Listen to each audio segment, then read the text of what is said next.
hello, fish. Yeah, go for it.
The hell?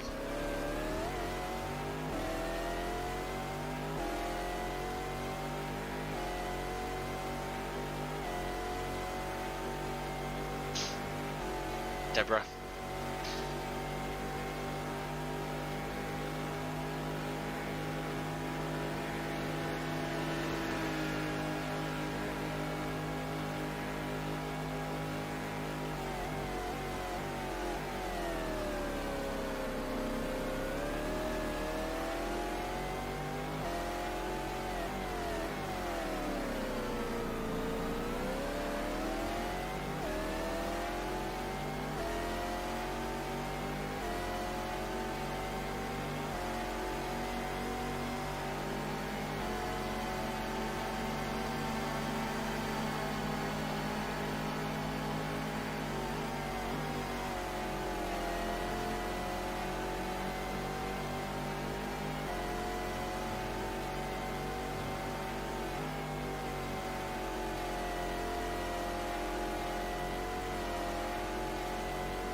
.6 pretty good.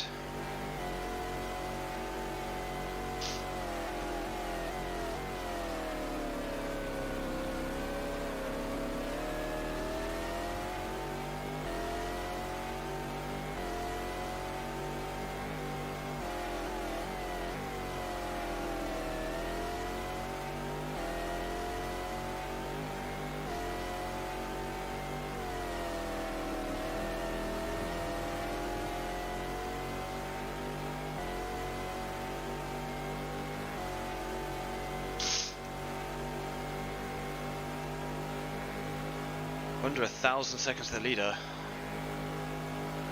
Guess they've hit or are pitting right now.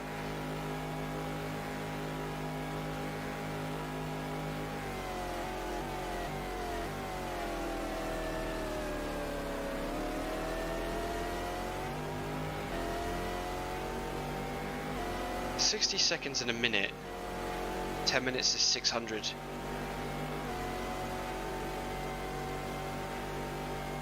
Be 15 minutes behind.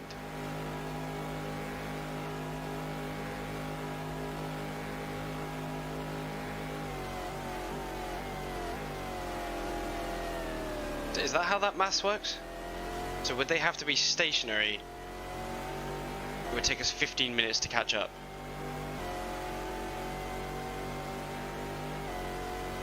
Is that maths? David Brabham's in second, fighting with Gasher Alboreto. Definitely brake a lot later with all the grip. There's Ali Boy's car. Hello people, good morning. Welcome to Flu Man has 3 hours sleep and is now doing his first stint out of 3. So excuse me if I'm not talking very much.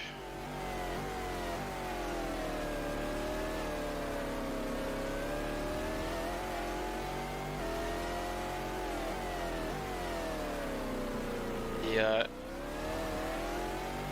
2 American time zone people did a fantastic job. And Fish is about to join BC after they've had their breakfast.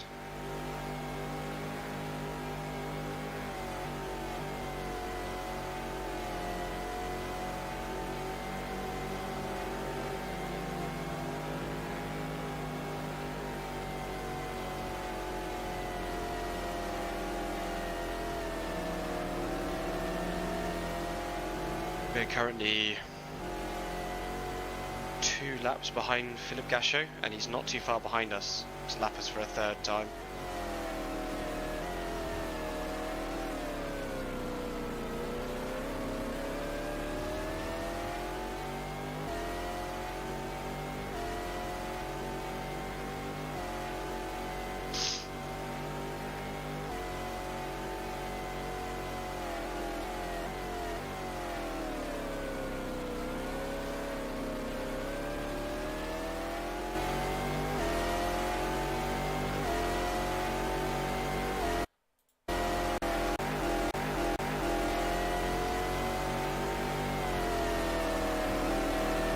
Eich.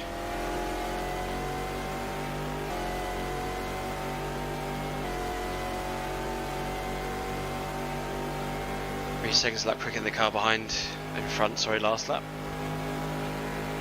Gachot's in the pits, down to about, they'll lose about 80 seconds to us, which is nothing. We're not going to catch them. I'm just going as fast as I can, because why not?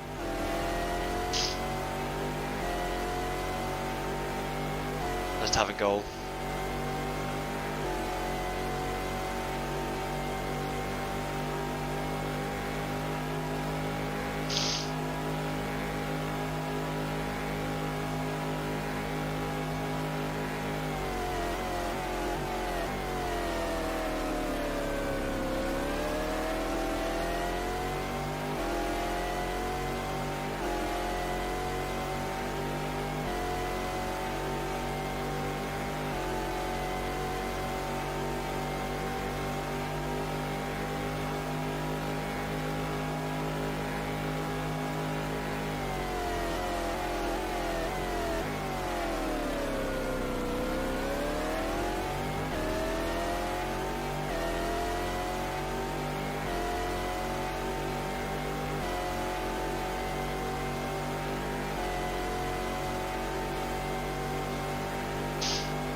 So, can you start streaming, please? Oh, yes. Ugh. Thank you, thank you. How are we doing? I am dead.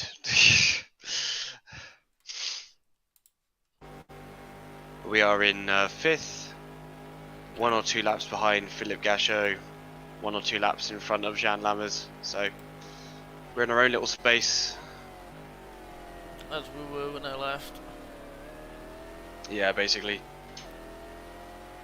I'm gaining on the leaders overall. Interesting. Where did Alan McNish go? He didn't set a last lap time. Where is he? Oh, I see him. Might have been because he pitted. Yeah, probably. I mean, he's like behind you. He's there. He's behind you. Okay, how many... You got one stint left after this one? I have 2 stints after this. Oh. But depending on So, how fast I can eat breakfast, if you want to only do one because you're ill, then I can. that's okay, I don't mind. Okay.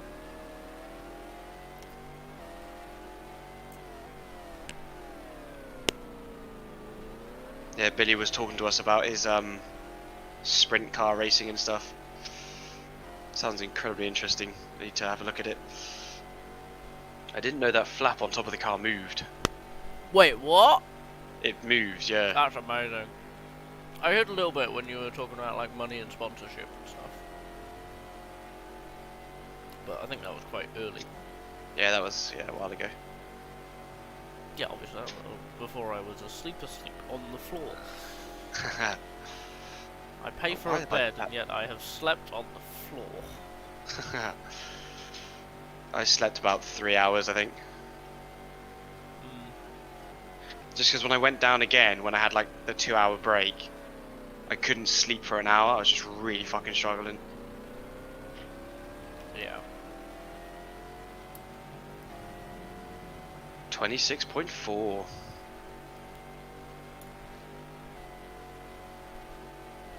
Also, the game is prompting us to replace our brakes, but we haven't taken it.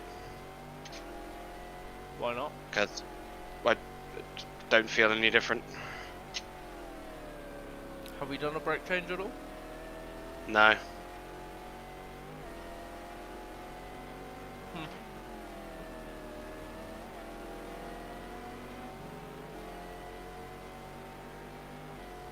So I think there's been another prototype go out, right? Because of the Viper in 19th.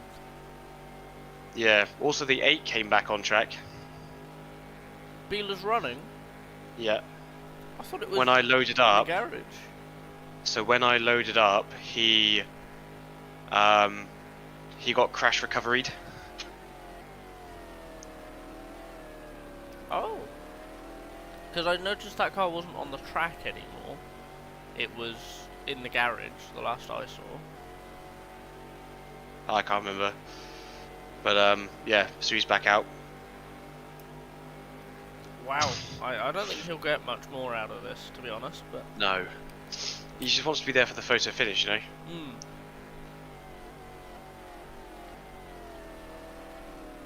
There's so much grip on the track in terms of braking. On terms of turning, though, it's just kind of understeer. Right, okay.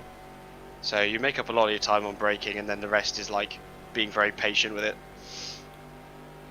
So it's bringing that braking a little bit earlier again, so that Yeah. braking and turning.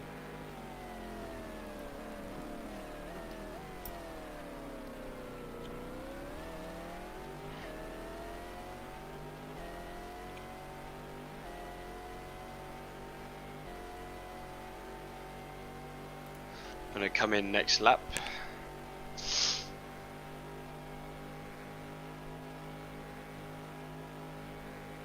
And Scooby pipped my best lap time. So I did like a 26.6 and he did a 26.0. That's very Scooby. Yes. Aren't you But I'm glad far you more. asked him to be in the car? Yes. Yeah, fair enough. He was just like, right, I'm gonna pass out now. Bye.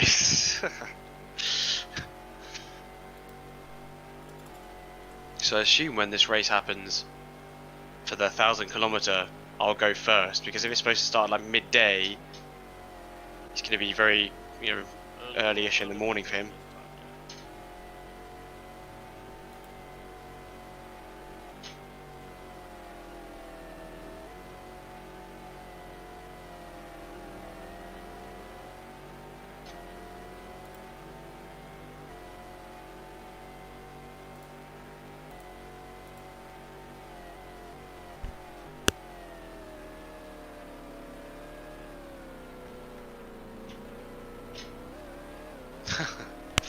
Tokyo Drift or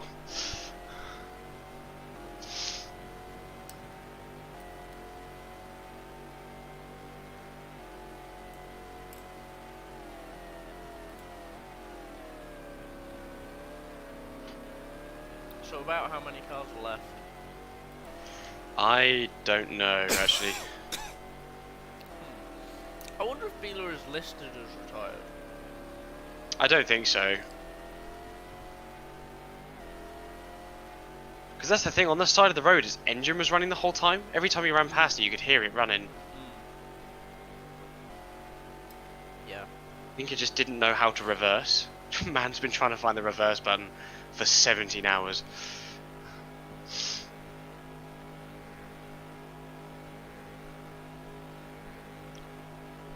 Deborah?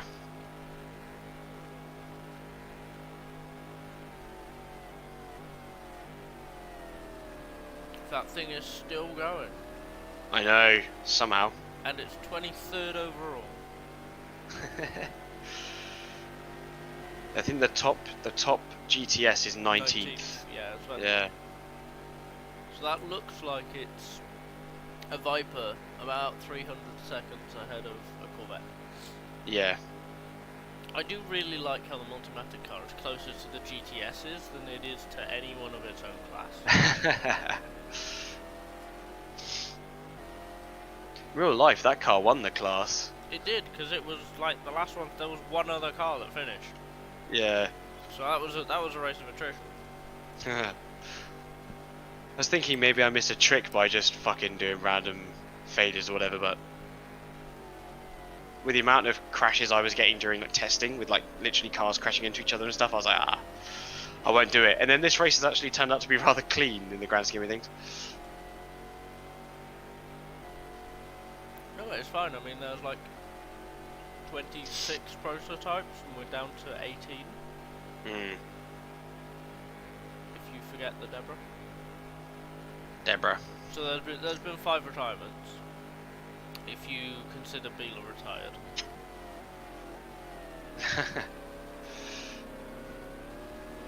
The hell? That Porsche. Conrad car was having a moment.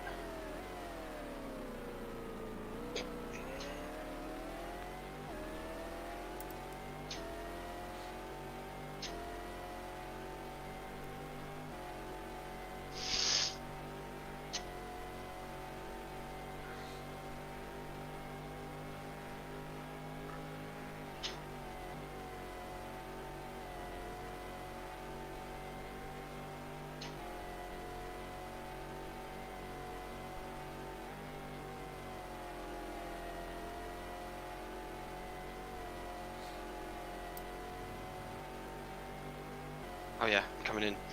Yep, you are.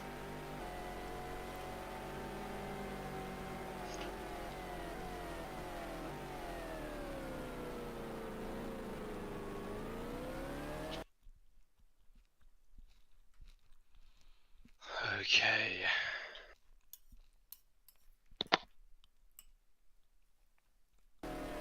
Very nice. Well done.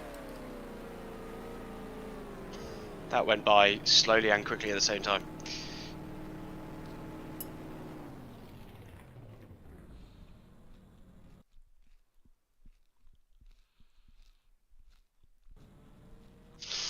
Not even sure where the aero damage is from. About to be lapped any second now by Alan McNish. I think we unlapped ourselves, so we're back on whatever laps we were before. But I think I was calculating it, so if we're like 900 seconds behind or 1,000 seconds behind, we're like 16 minutes behind or something. Hmm.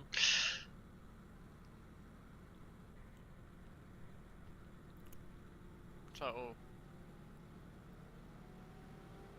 180, 160. I think it was 5 laps. Something like that, yeah. A bit of laps.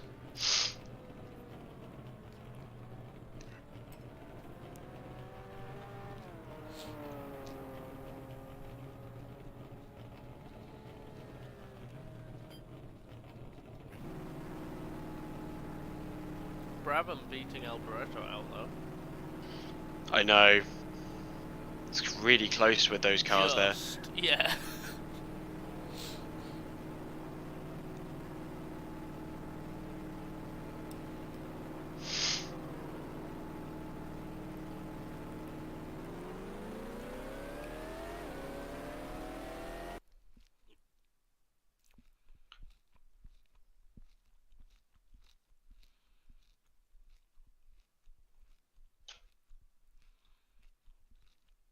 Hello, TL.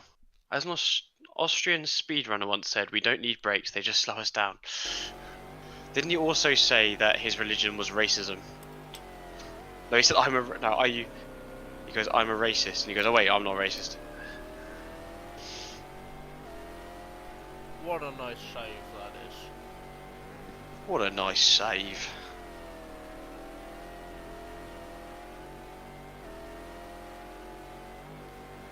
Wait, Andy Wallace is still going? Yeah. Oh yeah, because it's the Johansson Matthews car on the outside, yep.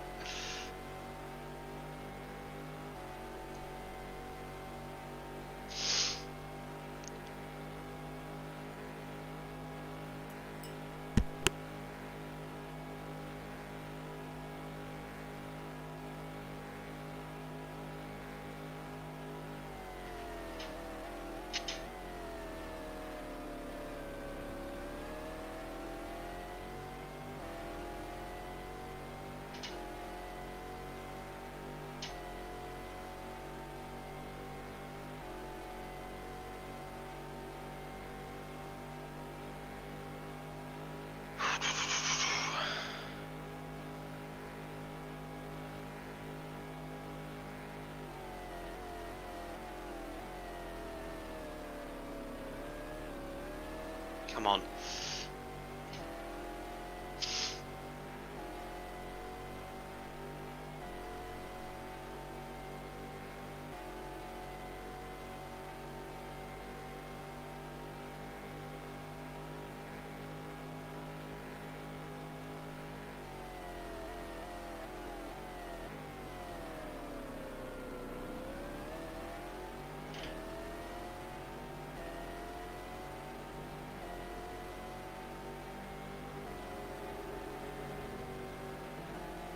Good old blue flag.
Ooh, lots of traffic up here.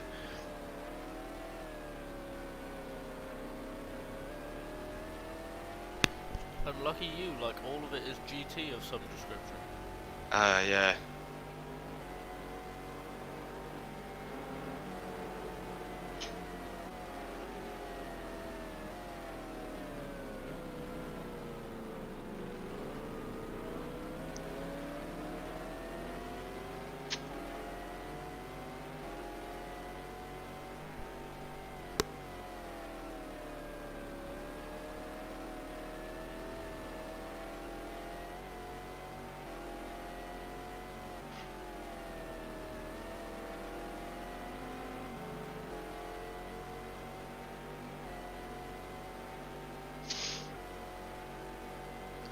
That was reasonably easy.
So what was it? This stint and then one more.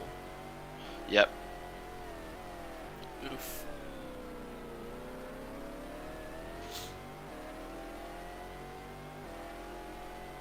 I've decided if I push really hard, the stints will be over quicker. I mean, I guess.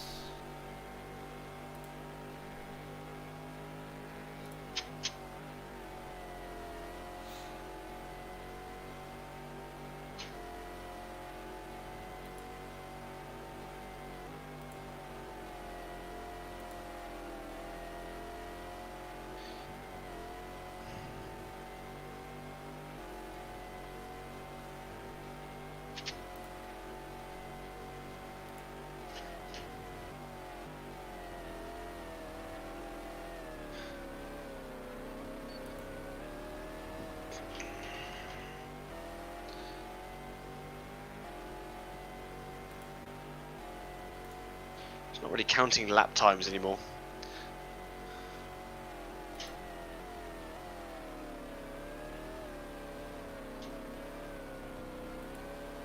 Is your sim hub just kind of not Yeah. doing it? It's no longer accepting laps. I'm sorry, I don't like your laptop. It's not allowed anymore. I thought that was a quick one as well. It's kind of disappointing.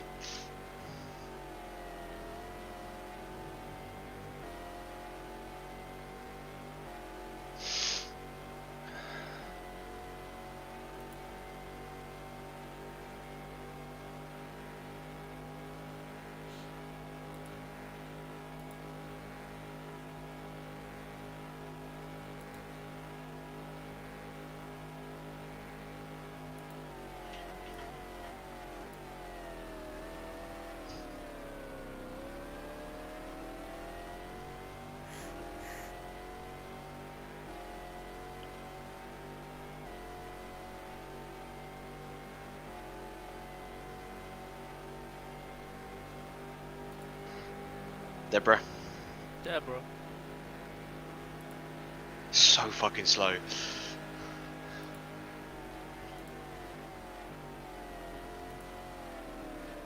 Imagine it painted like it would be in the actual 2000, just black, and you can't see it at night. Oh. And it's doing that speed. No thanks. Really, no thanks.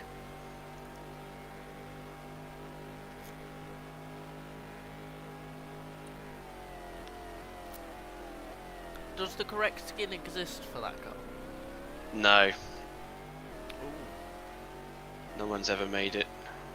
I wonder why.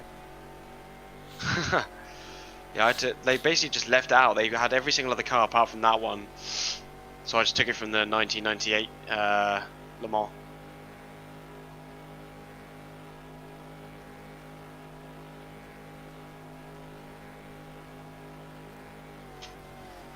So I don't have just a complete Le Mans 2000 waiting for me, I have to actually do some work. It's basically done. Yeah, I just gotta make a skin. Yeah. It'll be subpar, but I gotta make a skin. And substitute in the real driver names again.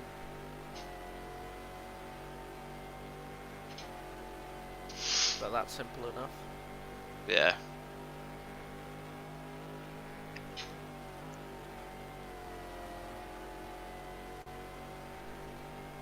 Honestly though, like, one of the things that I did, for example, 2018-19, because that was the WEC Super season, wasn't it? Yeah. And they had the Ginettas in LMP1, but they didn't do Le Mans, because they went, they did Le Mans when they were blue, but they didn't do Le Mans in 2019 when they were black and orange. Okay. I chucked them in the field anyway as a bonus, because they went bust before Le Mans, basically. But like, LMP1, there was like bugger all in LMP1. And Yeah. screw it, you know, funky bonus car. God, what a weird season those were. Yeah, very odd. I think especially for fields of like 40-something cars, finding some funky weird ones from like the World Sports Car season, or that were on the entry list and tested but didn't make it into the race, and just chucking them in to just round out the field to the mid-50s. One of the MKer cars was a Ferrari 550 that withdrew from this race. Ooh, that's very cool. There was like 5 cars that withdrew. Oh, okay, so there was 53 entries. Yeah.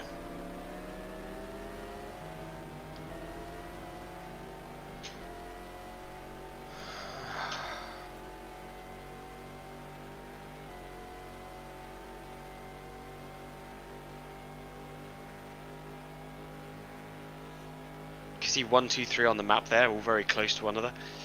Of course, like 1 is already a lap ahead, but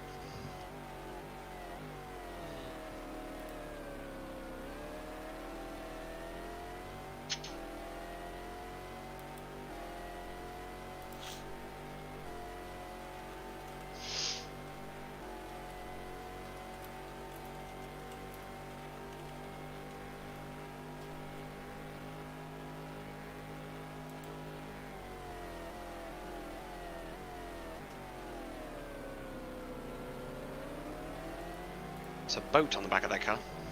What? Boat. Boat. Boat.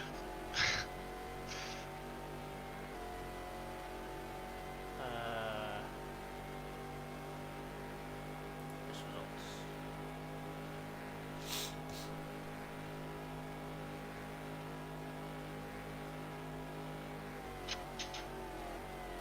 I can't believe that the gap in real life between the Audis and the next car was 21 laps.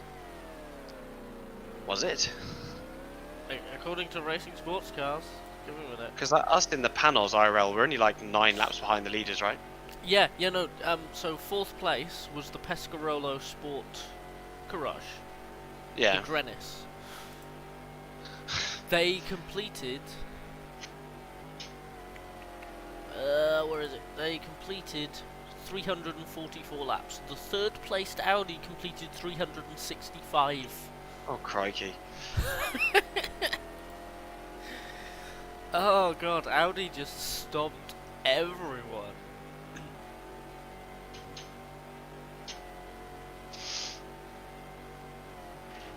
Our teammate car finished 11th. Yeah, they had issues. Yeah.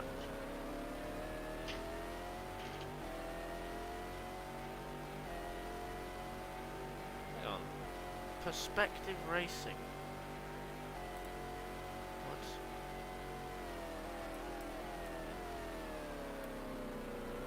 Oh, that's the one with the watch on the side. Which I don't think I've seen all race.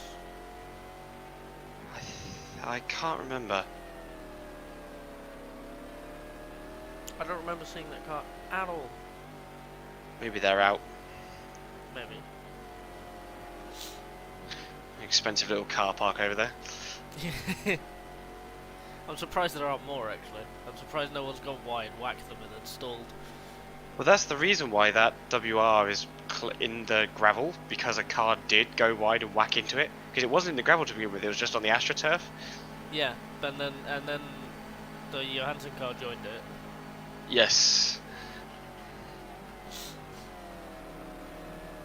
Actually, there was another car that bonked it before, and then the Johansson car joined it. Yeah, yeah.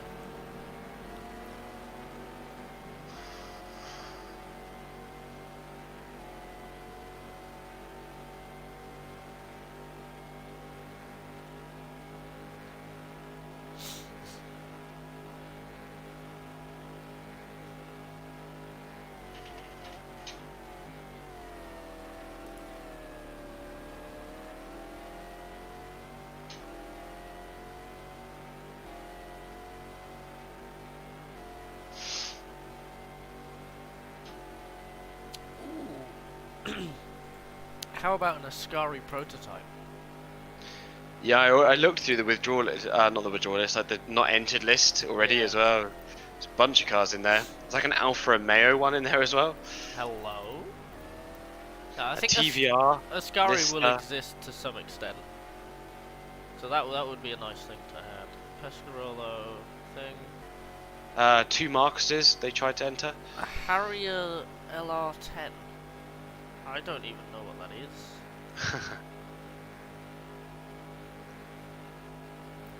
Dragon Cars, Johansson Matthew. There's a Two Debras. There's a BMW URD, and it doesn't exist. They entered a car that they hadn't built yet. That's hilarious. It was meant to be in the 675 class. I'm just amazed that there were 2 Debras at the test day.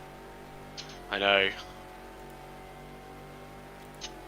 Just add another Debra for the hell of it. There was a second Multimatic car. Yeah. 2 rock cars, WRLPs. Viper, Porsche, Rook Racing. Ooh, Yeah, quite a few names that we recognise in there. that would be interesting.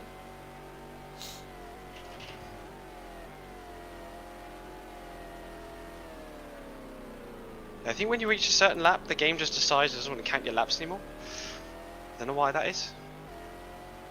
That's odd. Well, no, it doesn't want to record your lap times.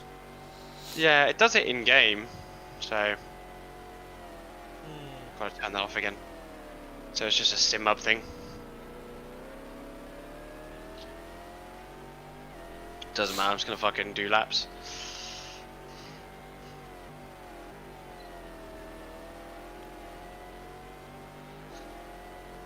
Okay, so I've got entered every car that entered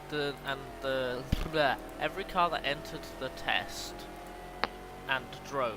I have images of. There's 3 extra which I'm interested in. That's the Ascari, the Rook Racing Porsche, and the second Didier Bonnet, because that would be funny.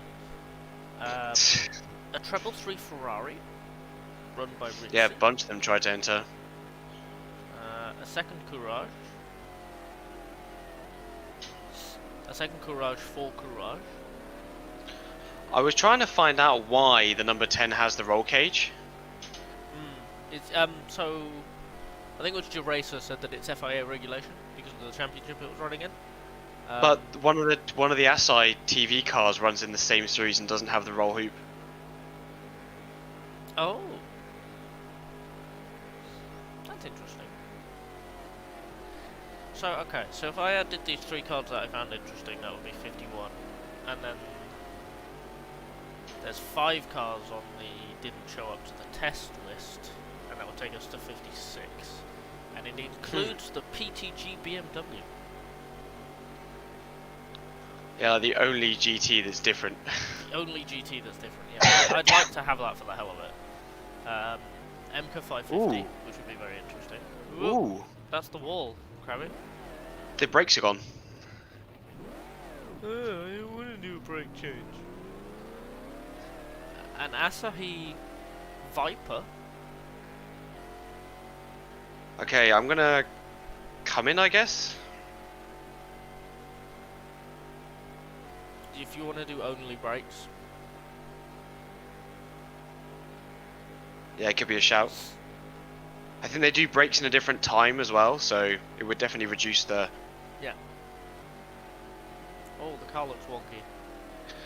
Yeah, it's like the front left, I think. Is gone, yeah. It's kind of annoying though, because the AI doesn't change brakes. It's just us.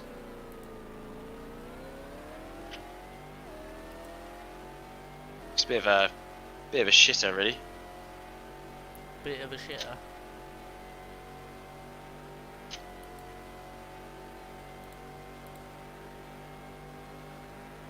Yeah, that entry list is really interesting though. It definitely adds some spice to it. Oh, god damn it.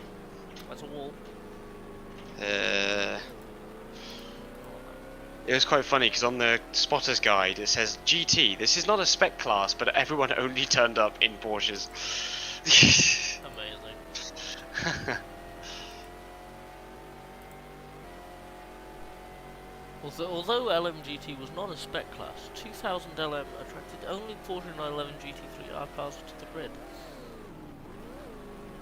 That's the gravel. It is indeed.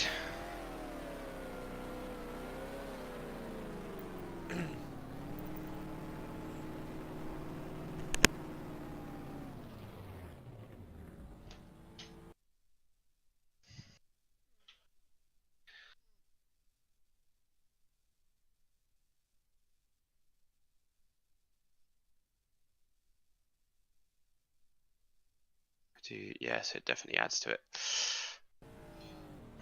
Right, it's going to be like 2 minutes, so I'm going to go for a wee. Okay.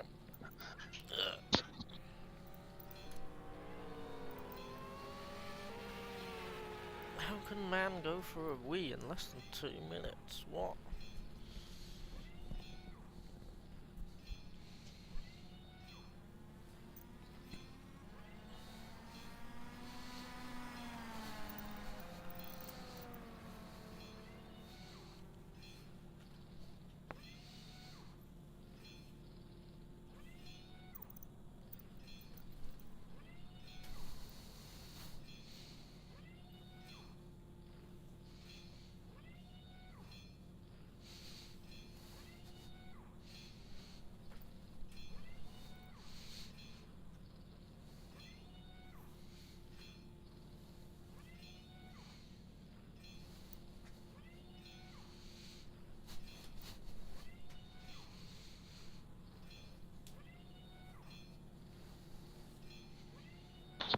I'll have to figure out in the future how to disable like brake wear.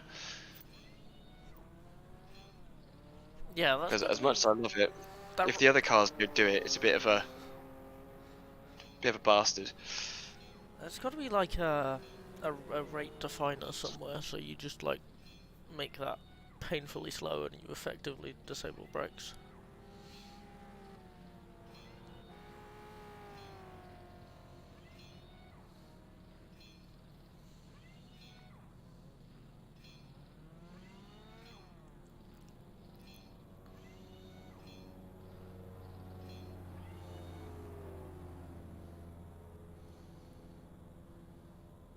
McNish is in. Your stop's done. I'll try and drink some water. Is he going to move?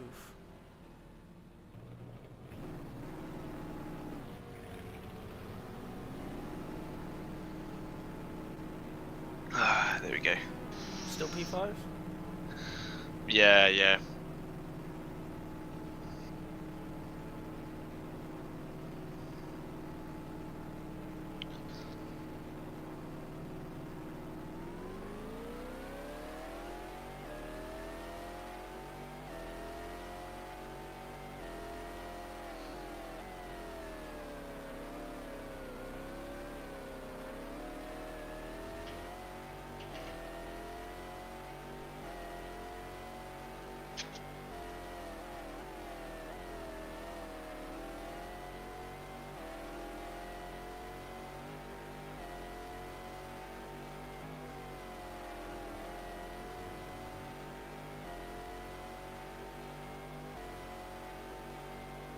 Yeah, I have to go find where that is and just turn brake where off, because yeah, if they don't have to do it, like I like the idea of it, but the AI have to do it as well.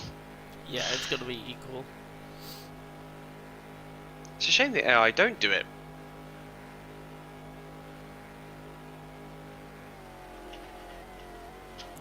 I think it will definitely be a thing to talk to Crimson Ninja Racer and a few others about.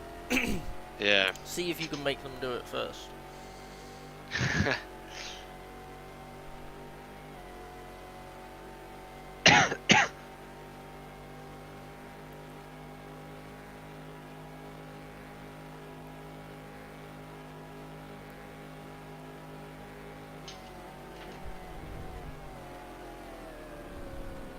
Wow, no talk of bedding the brakes in.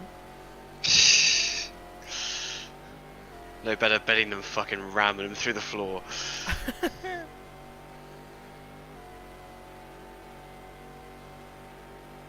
We're still a lap ahead of Gasho, not Gasho, Wallace. I think we're like 2 laps still behind Gashe, or 3. I'm not quite sure.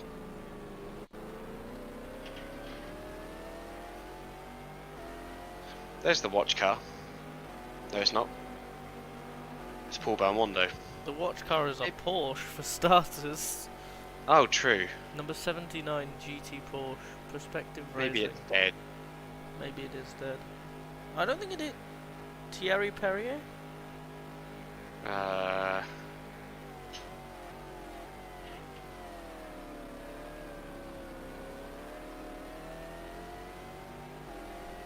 Because this is Skier, isn't it? Yeah, it's David. David. Still in the race. I think all the players that signed up are still in the race. Although I haven't seen... Oh no, I have seen Bill. It's kind of hard to keep track of which cars. Not which cars, but like, you know, you only see them every so often, so it's like... Who are you? Who are you? You just come up behind a Porsche and you're like, identification please.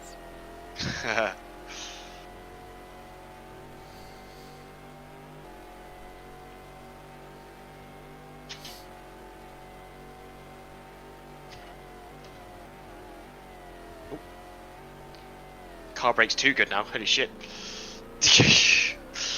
Wow, it's almost like you have new ones. Oh boy. Never had to change brakes in this game. That was a first. Yeah, but have you ever driven this thing in a 24-hour race? No. I also think it's a defined thing in the mod somewhere. Yeah. Again, I'll leave it a month and I'll have a look. For the future. Have a break. I could really use a Kit Kat right now.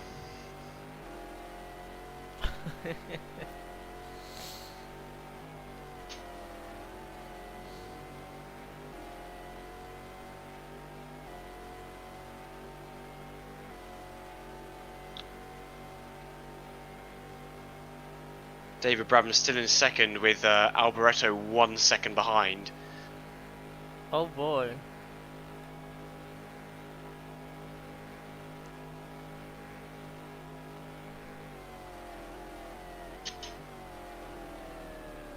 I do.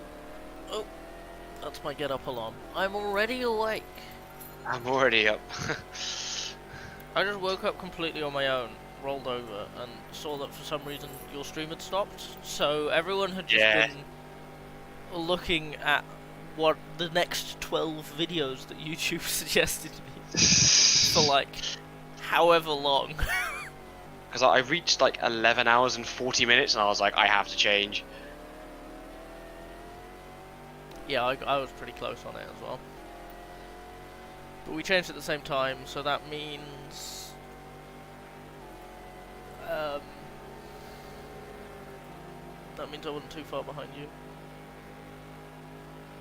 Oh no, no, mine only reached 5 1/4. Because I changed it just before I left. Yeah, I've only made 3 parts. I have 4. Wow. This is part number 4. It's called part final. This will be the end, no matter what. Want to know who's first, like what position is first place in GT? Because I can start counting back. Counting back? Well, like, so when I pass cars, I can know who they are. Where they are in... Yeah.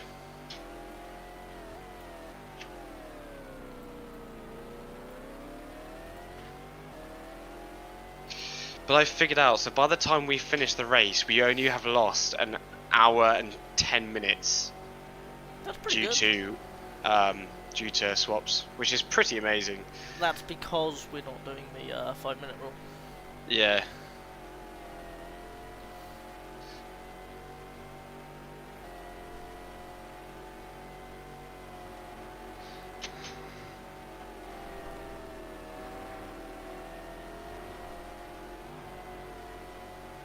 Cut that corner.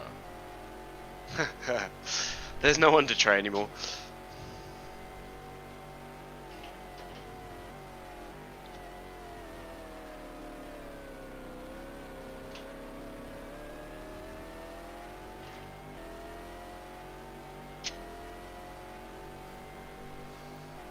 I wish I knew what that lap time was. Yes.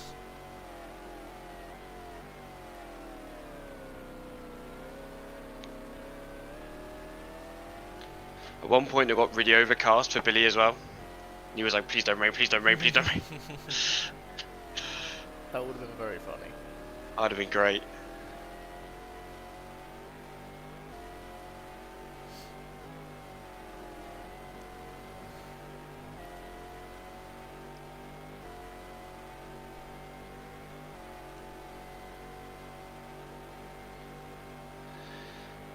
Depending on how this LMS year goes, because I'm like joint first in the championship at the moment, there's an opportunity to possibly move up into like a privateer Audi team. Ooh. But it also depends on how well the rest of the season goes. If it's shit, I'll be stuck, or I'll have to move down. Yeah. And do something else. Weren't you saying yesterday you wanted to stay with Panoz because they've got American flags on it? It's cool.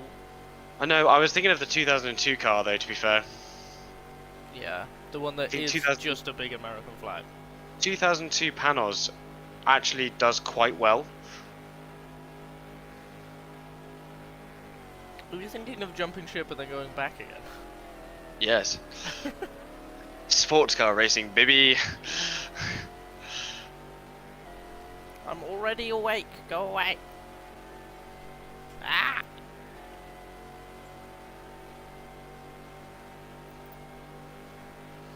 Second and third are in the corner in front of me. Huh. They're still battling, are they? Yep. There's 1 second between them.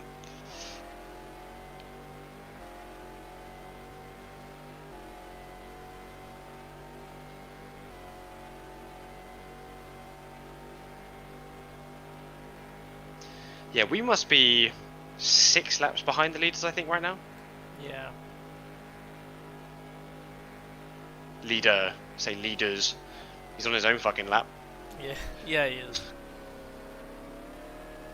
Almost 2... Either almost or just over 2 laps ahead. Hmm.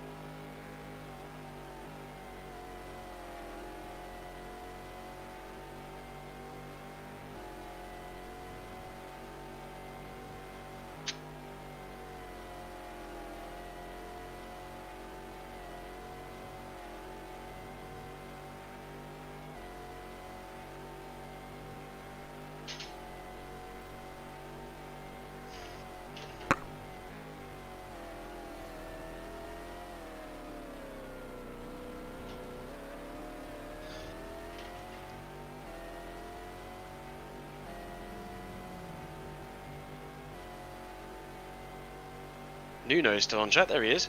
Nuno. Not for long with the way you're going about it, Jesus. I was gonna say when you passed Nuno cleanly that you were about to say not for long. I still didn't touch him. And then you just almost killed him.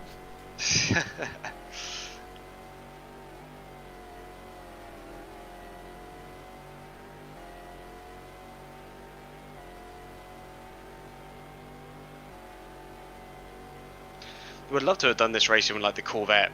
That would have been so cool. H-pan, gearbox, and everything. That would have been so dumb. Why? That just would they just don't turn. Also, we'd have only had 3 like competitive opponents. Yeah, true. Like, hey, if you want to do an FIA GT campaign in like 2004, 2005 in a Corvette, then go for it. I know, it's pretty cool then, wasn't it? And there's like actual competition. Meow.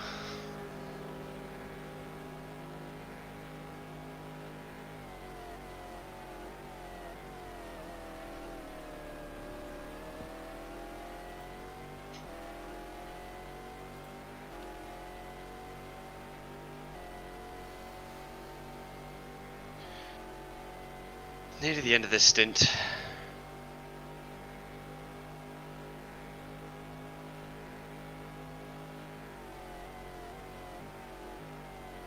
You've got people in the FRM Discord talking about doing the full 24-hour race on Test Drive Le Mans on the PS1. Oh boy.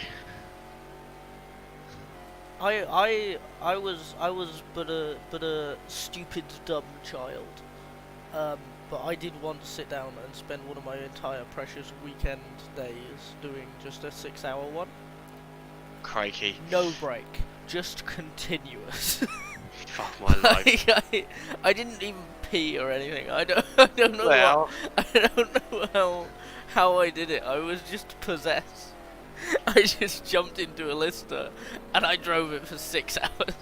Crikey. And then I went, Never yeah, that was that fun. And then I went and had dinner.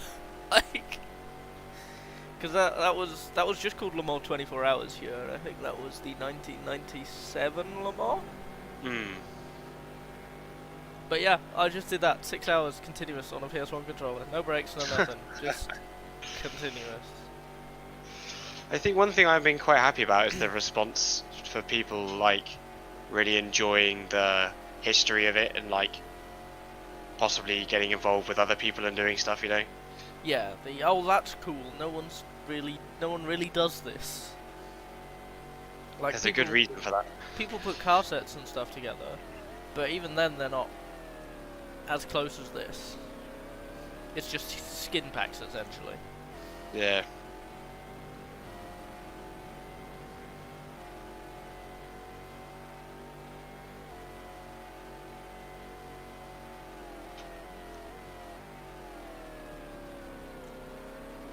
Because like most people will put together a skin pack on like AC or something and then do a 2-hour race at most. Yeah, and they're like, wow, what such endurance. Well, how historically accurate this is. It's like, I mean, is it though? I'm sure those cars are nice to drive. Yeah. Again, AC doesn't have a mid-race save feature. So many sims just don't have a mid-race save feature, and it kills them. For this specific thing, it kills Kind them. of thing, yeah. Although, does it have AI online? I don't know. I don't know either. I've never done AC online. I did it once to do a special Goodwood event. Ooh. Oh, was that the mini one? The mini one? A Goodwood Revival? No, no. Oh, okay. This is a hill climb, and we had a bunch of cars, and then we spanned the wheel of randomness, and then we chose the car that we were all going to be in to try and beat each other up the hill.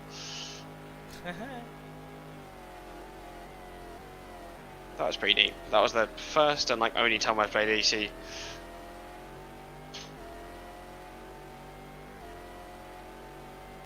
Yeah, AC is you need content manager now.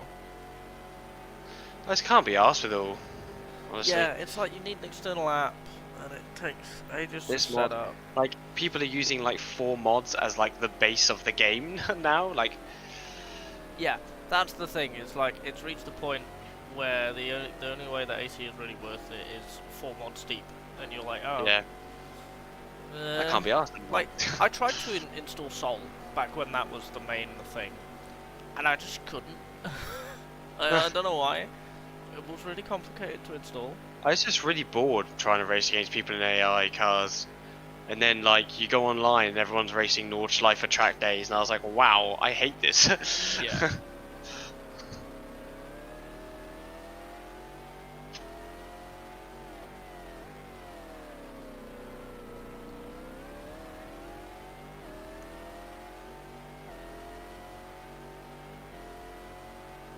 I think it's great for those people that just like doing laps and they want that variety, but, you know, I want to race something that has, like, all the tracks, all the cars, and do, like, a championship, you know? Yeah, it doesn't. I want to be immersed in it. Like AC suits weirdness, like free roam maps and yeah, the Japanese highway roleplay and Toge and drifting. And, like it's really good at that. It's basically the best and possibly only place to do that. And that's fair enough. AC has its place and it does its thing very well. I think it does like the vintage cars quite well as well. Yeah, reasonably. Not with AI, but yeah, reasonably. Yeah, definitely not with AI.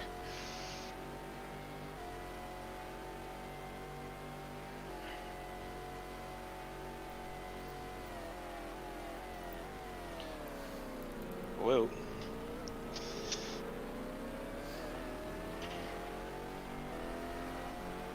Do you mind?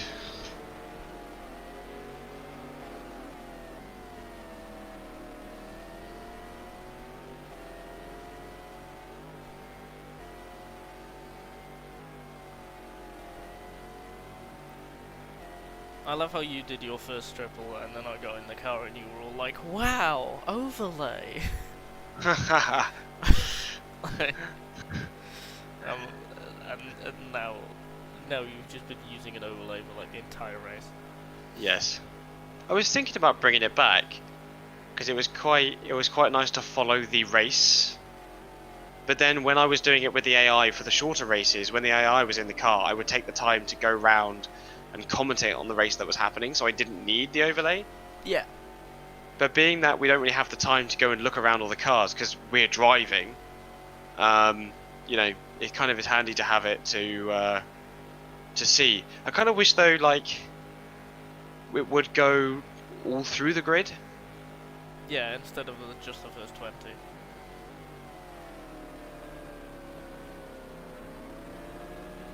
That's the number 81. I haven't seen perspective racing in a while. See if I noticed any cars that are stopped on the relative. You see what I mean? They're just kind of gone.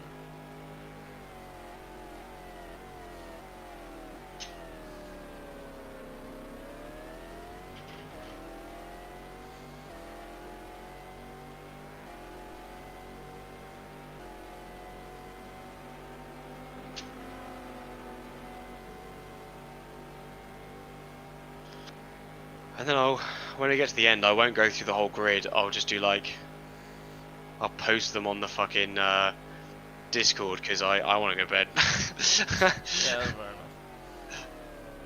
I am not feeling great. Whoa. Oversteer. Oversteer and understeer. Wandering free.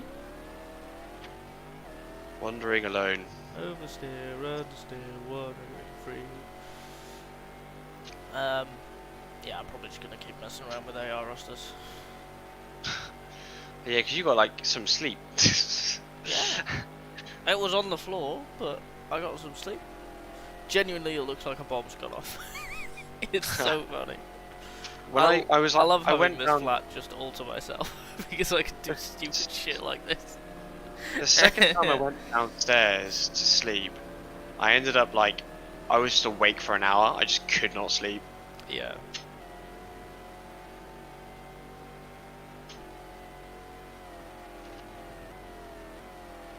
I mean, again, the offer is there if you want me to go from the end of this stint. Nah, it's alright. I like offer you a chance to have a nap. You're like, no, I will not. Well, 3 hours in this Panoz is a long time. Yeah, but I have like a break because I need to reload it after 2 hours anyway. Fair.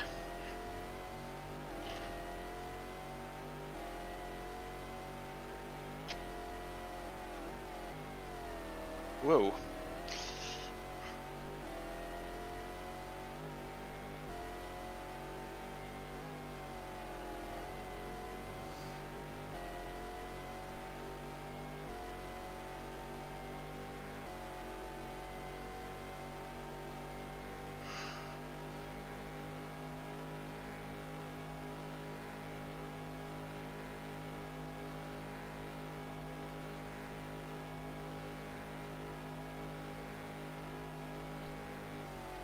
SimHub says no to lap times. You should too.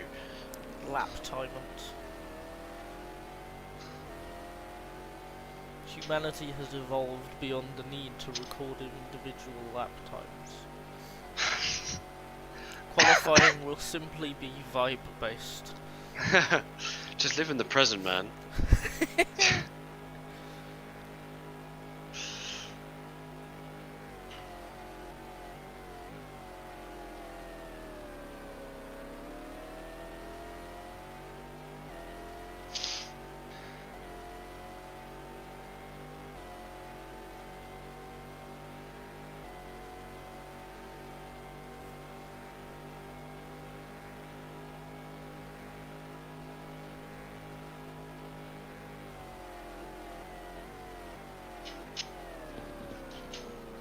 My dude, Driftaroo. are you okay? I broke you late. Yeah.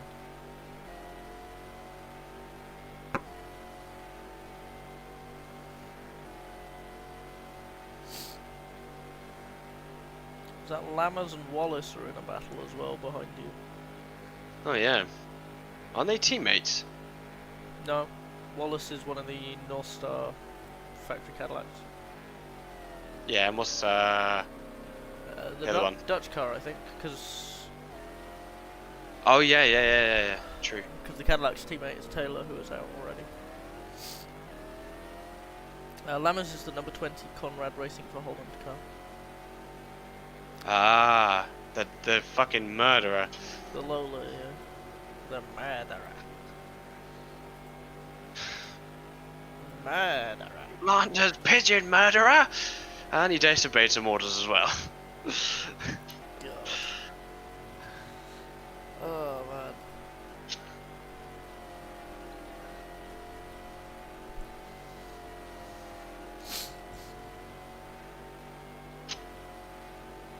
I just can't believe, like, it's so weird to me that we have managed to take this car around on GTR2 in a 24-hour race with 4 people.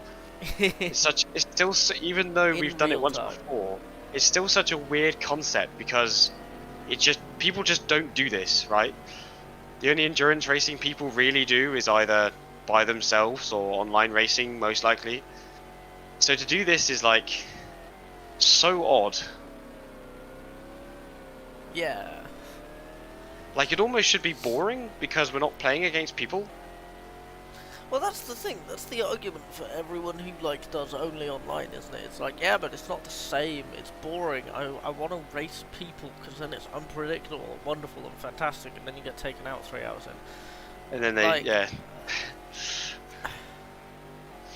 You don't get this amount of Control. pickiness. Yeah, Yeah. yeah, no, exactly. Like, if you were to go, yeah, early 2000s, and you get a group of people, then every Viper driver could be terrible and behind the entire GT field. And you're there going, well, this doesn't work. Like, one of the races for, like you were saying, Bailey and Bacho and stuff have that car set for AC. Yeah. And Broadbent did one in the NGT Ferrari. Yeah, It was yeah. like a 2-hour Road race. America. Yeah. No, at Le Mans. Alright. He's done one as well. And he was catching a Viper. There was a Viper in his way that, like, cost him positions. In a factory skin. That just doesn't work. Pain. I'm thinking, for the future, Oh boy. if there's more than I can fit in my car, I know that people can be a bit all over the place with their times and their consistency. So I might give everyone that has raced today, like, the driver tag, who can take part in these events, right?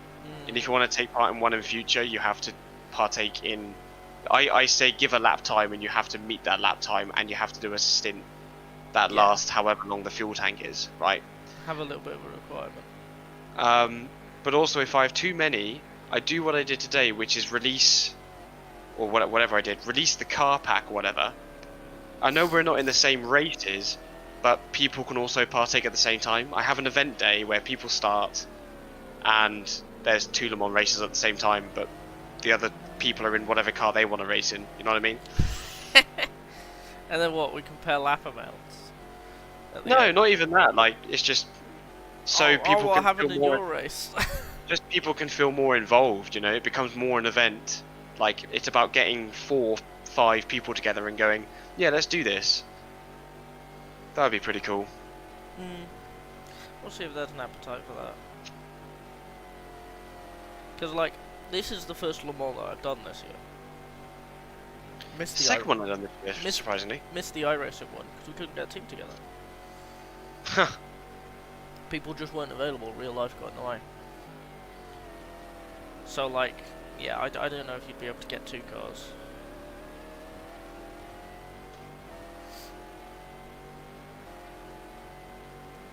I mean, we did the 24 hours of Spa, we did the 24 hours of Road America. Did 24 hours of Daytona, but that was with a different team. Because that was... what, January? Oh shit, I was meant to hit last lap. Oh, you were. Oh, you cheater.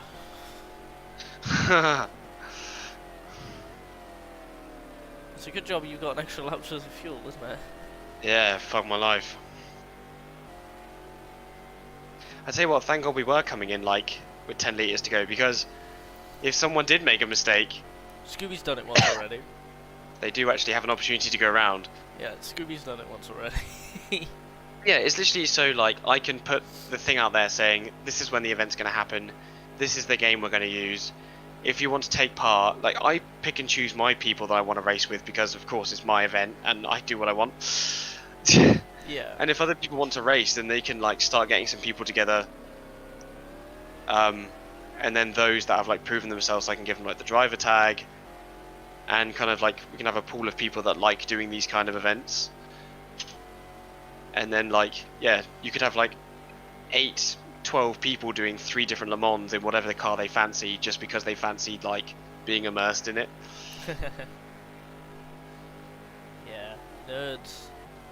Nerd shit.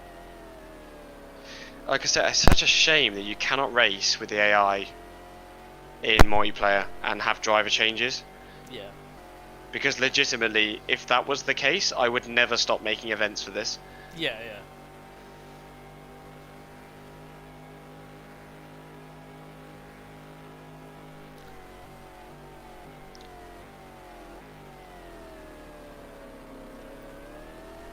Someone was like, all you need to do is have, you know, lots of versions of GTR2 open. But that doesn't work because you have to press enter to do the pit stops and stuff. Yeah, yeah. You'd have to flick through all the windows for each car as they come into the pits. Yeah. Which would suck. It would. There must be a way to do it though, if R Factor can do it.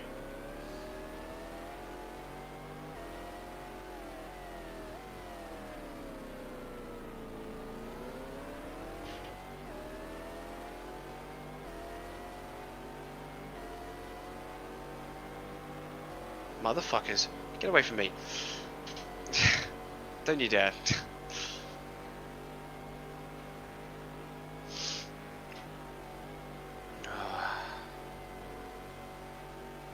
You're pitting this lap. Yes. I agree. I got 2 litres of fuel left. I've gone out to turn. Somewhat right. agree. Right, pit. In. Fuck's sake! I'm already in the pits now. Save. Ay. Ay. You're forgetting the process. I just wanted to end.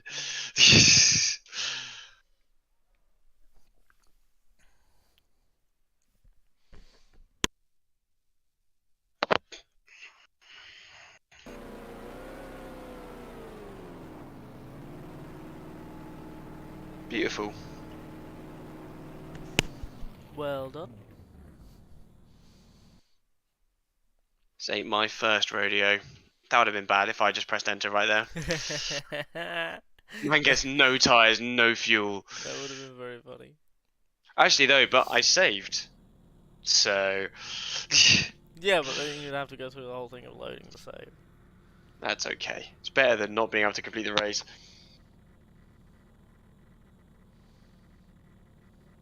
For future, if you add everyone who's driving in the car into the car file, and they can change their name on the pit stops. I don't know if that's possible because you can only switch between one and one other driver. When I was in the car testing with Spa, it was the 2 defined drivers for that FIA GT entry and me. I've never seen that before. It's something to test. Another thing for you to test in a month's time.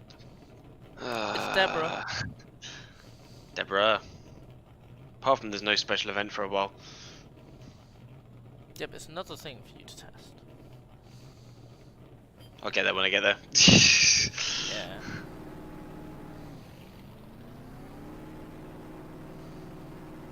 Okay, one more stint to go and I'm going to have a shower and collapse. Yeah.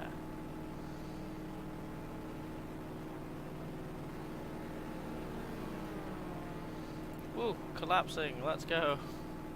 I love collapsing.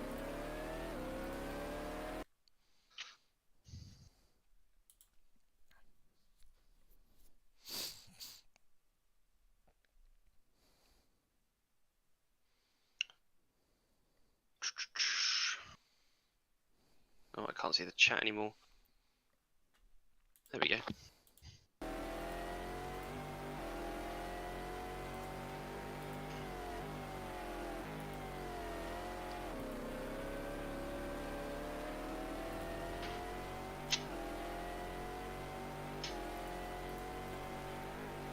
Right, I'll be back in a sec. Alright.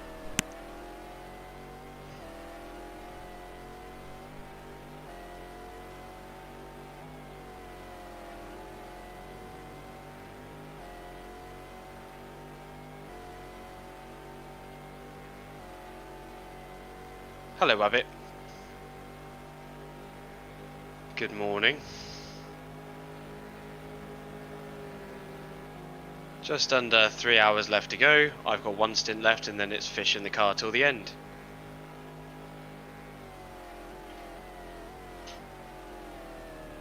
We've just done a brake change.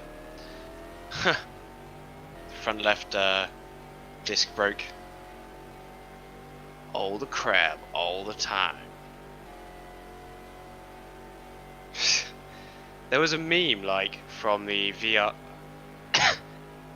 What was that? Not VRC. Simracing.club. So before you joined the VEC in R Factor 2, you had to take part in their Tuesday license tests. And for one of these tests, I decided to get my friends to watch the broadcast. And they basically were the only people watching and demanded that I was to be seen on screen all the time. So there was just constant crab puns and just it was kind of stupid, to be fair. It was like hashtag get crabbed because I had a particular overtaking place around the hairpin of around the outside of the hairpin. Made up a load of places that way. Good times.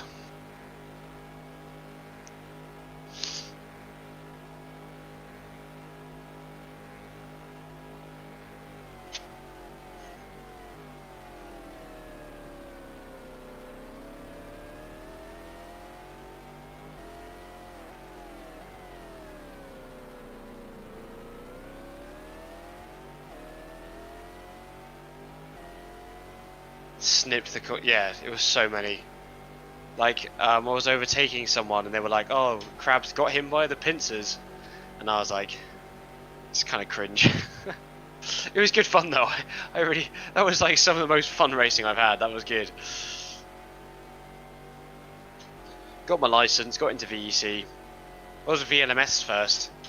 Virtual Mile Series, like shorter races only being 4 hours, with the top class only being LMP2. I was quite good in that class. Like my first race, we were like leading, handed over to my teammate, and he was in 6th gear and then managed to find himself in reverse and blew up the engine. He did that more than once. I think he ended up selling his gear in the end because he was just like, I keep making mistakes. Poor guy.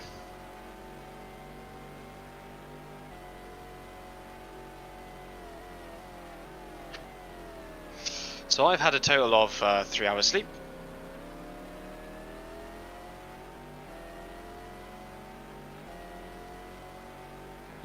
And after I finish with this stint, I'm gonna have a shower.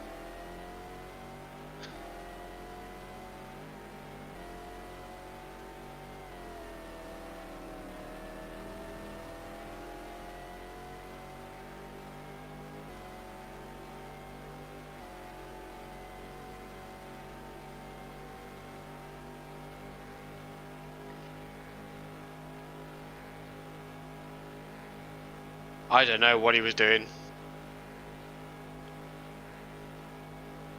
I think he had reverse set to a button on his steering wheel.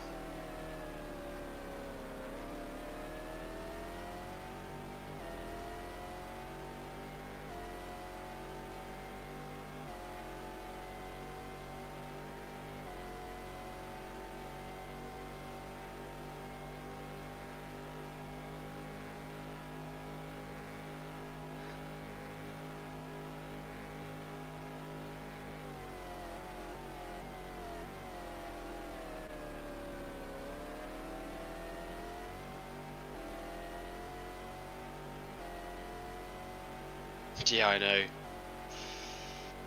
But yeah, I was really fast in those LMP2s. Good times. And then the team I was in wanted me to switch to GT because they were disbanding the LMP2 team because you had the guy who kept screwing up the races. So he didn't want to race anymore. And then I think the two other guys I raced with, or the one other guy I raced with, I think he no longer had the time. So I moved to GT, and I'm not good in GT cars. Especially in R-Factor 2, they just swing like a pendulum. Actually, the first year that we were using the Porsche was pretty good because they felt planted. Then after that, like, to be quick, you just had to drift everywhere. And I did not have fun.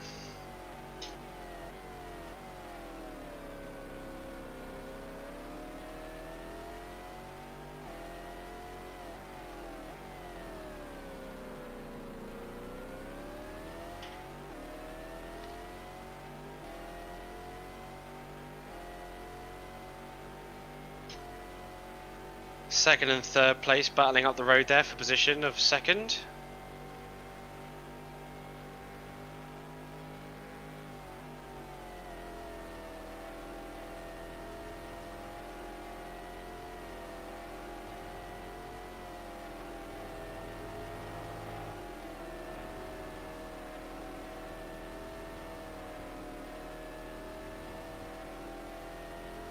It's no fun when you have to do things that don't make sense exactly. And that's the thing, we had on our team, we had like proper racing drivers, and they were like, what the fuck is this? But I guess the difference is because they're racing drivers, they are so adaptive, and they got with it so quick. But if I feel like that's not how a car should race, because I don't have any real life experience, or anything, like, you know, it was really difficult for me to understand how to make that car go quick. Plus, R-Factor 2 at the time was a steaming pile of mess anyway, so...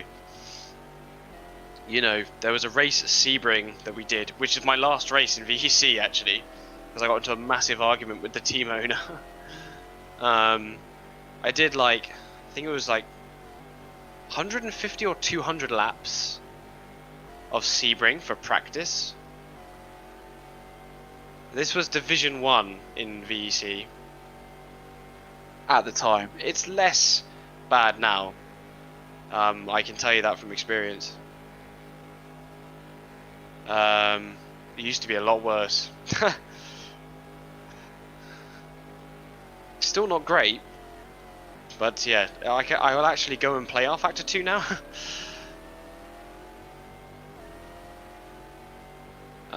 Yeah, Sebring just came out, so we had to buy Sebring.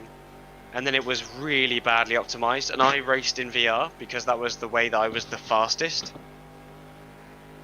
and the most consistent.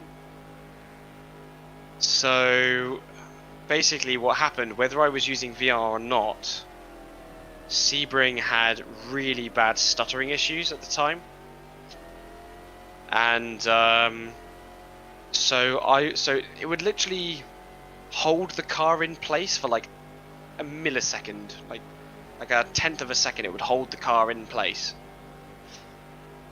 and so by the end of the lap I would have lost to anywhere from 1 second to 1.5 seconds a lap, and I was just about last place in class due to that. Like, I was like a tenth off, with the leaders only being like 1.7 seconds faster.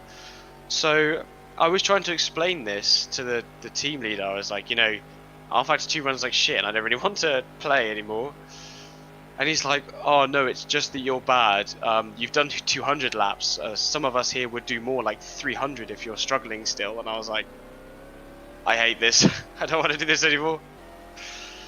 So I was like, right, it must be me then. I'm being told that it's my fault.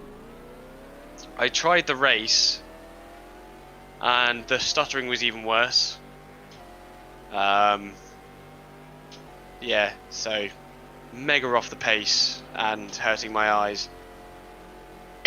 Stopped the car on the side of the track, got out and left, never went back. And then got a massive row with like the team owner. He's like, oh, you couldn't leave and stuff. And I was like, I don't care, man. If you had the same problem I did, you wouldn't do it either.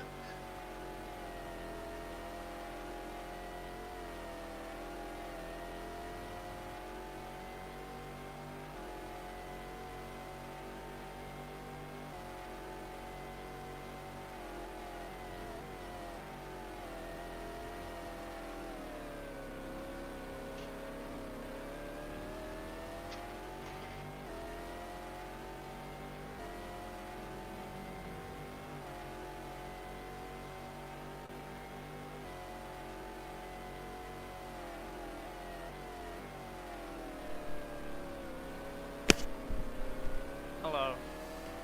Hello. Sorry, I had to go and find a spare pair of glasses. Because I've realised that the pair that I had a massive scratch on the lens. It's like, okay, I want to be able to see again. It's fine.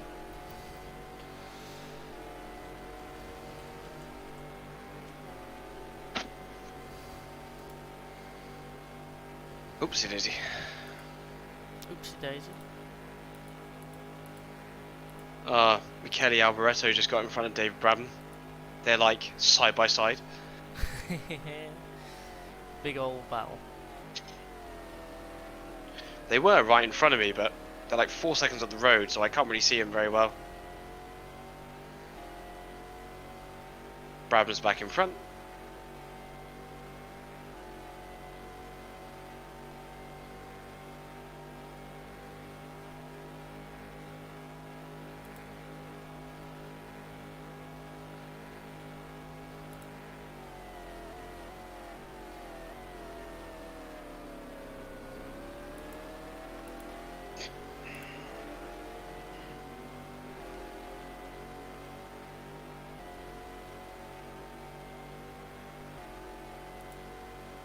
Even though they're battling, I am struggling to catch them. That's because they fast. They mega fast.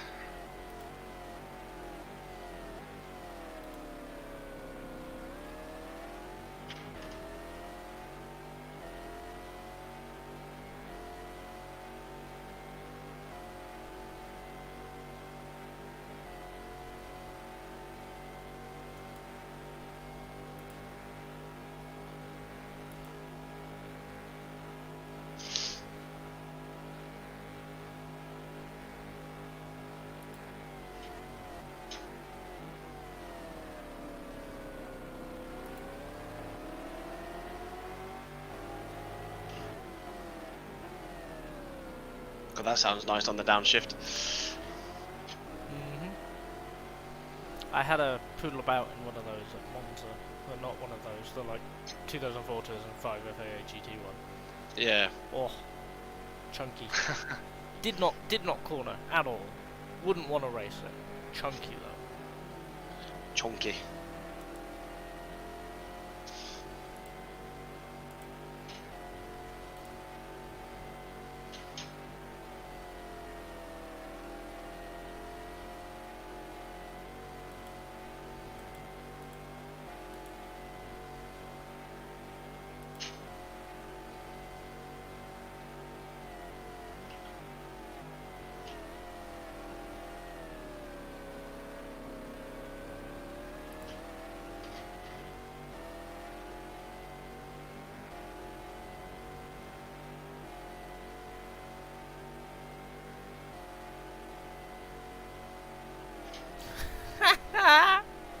I love living in Wales. So, I'm about to order a new pair of shoes because my walk to work shoes have a hole in and it rains a lot. So walking to work in the rain with shoes that have a hole in is painful. And it's like, do you want a pickup point? The nearest one is 39.9 miles away. Literally half of Wales away. Like, no! That is so far away. 40 miles. I can see them battling up ahead. Can you see that? Through traffic as well.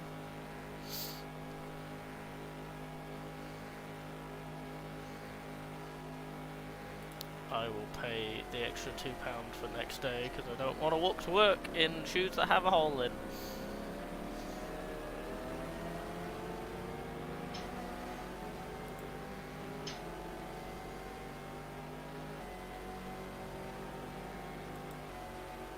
Oh. Really? That's not nice. Please, I just want a pair of shoes. Do you reckon I can support my teammate here? Yes. Although I do think it would be very unfair of you to do that. It would. But we're Panoz. You are American. I think the first place GT is 31st. That's a long way away. Yeah, but there's not many retirements when you think about it. Well, I mean, how many GTS cars are there? There's 12, 1, 2, 14. 3, 4, 5, 6, 7, 8, 9, 10. Oh. 3 Vipers, 2 factory Corvettes, 3 private. No, not Vipers. GT. Yeah, it's GT. Yes. Hang on. 3 Vipers, 3 privateer Vipers, 2 privateer Porsches, and 2 privateer Corvettes. Makes 10 GTS cars. So the gap between 18th and the leading GT.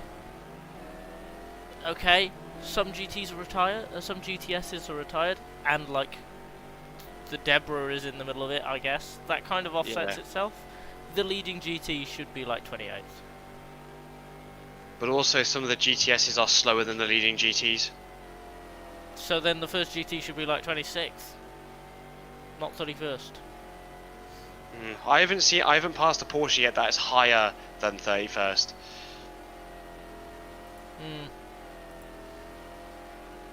And I'm looking. I'm fucking looking. You're looking.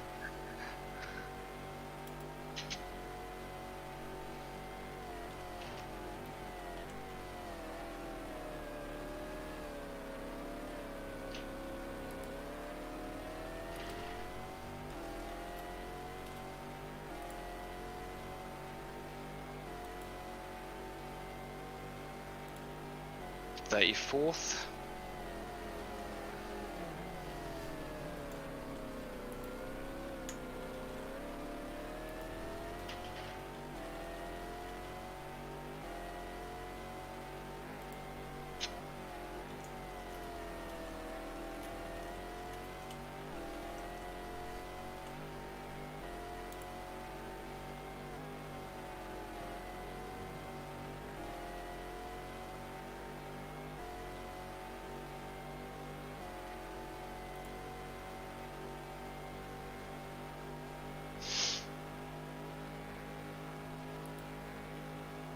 Oh, no way is it the wrong way around. No way is that what the problem was. Oh my god, that's annoying. So, okay, so if you're buying from ShoeZone, and you select PayPal at the start of the process, it will submit a request for PayPal to the value of your order.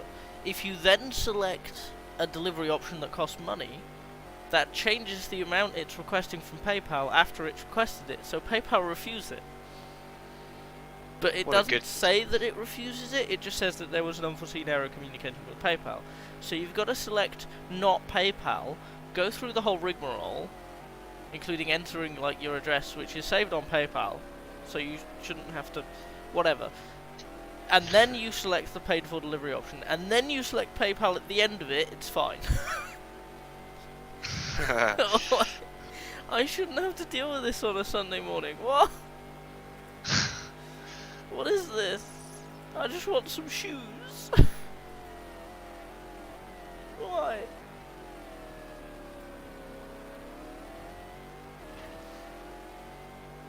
There they are up ahead. The two. There's quite a gap of cars now, so they're gonna shoot off.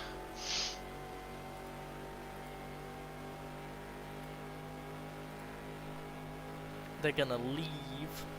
They are gone.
Panoz has kept going, but Albereto's gone to the pits. I think this is a solid second place from our teammate here. Yo. Let's just hope Alberto, because now Alberto is not stuck behind David Brabham. He's probably going to put in some good laps. Yeah, he might undercut, but it depends how much more fuel he puts in. They will always put full fuel. Even at the end of the race? Yeah, because they do it based off laps, and the laps is a 999. Yeah, okay. It's a good job it's not a championship. Because if it was a championship file, you'd have to get kind of close to the lap amount. Otherwise, because laps would be 999, everyone wouldn't have completed X% of laps, so no one would get points. True. So for this, you'd probably put like 420. Yeah. Yo, 420. I don't fuck with the championship mode in this game anymore. Yeah, that's fair enough.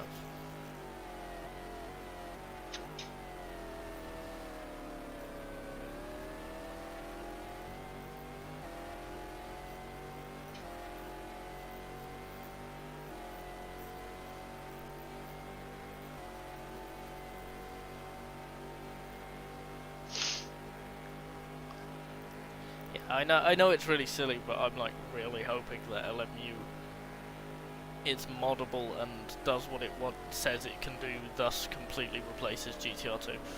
Oh yeah, I would love that. The only problem I have that so far is that when you give it to the AI driver, as far as I can tell, you're just taken to a setup screen where you choose how long they're in for and stuff, Yeah. and what they change on their pit stops, which to me is not great. No, you want to watch them.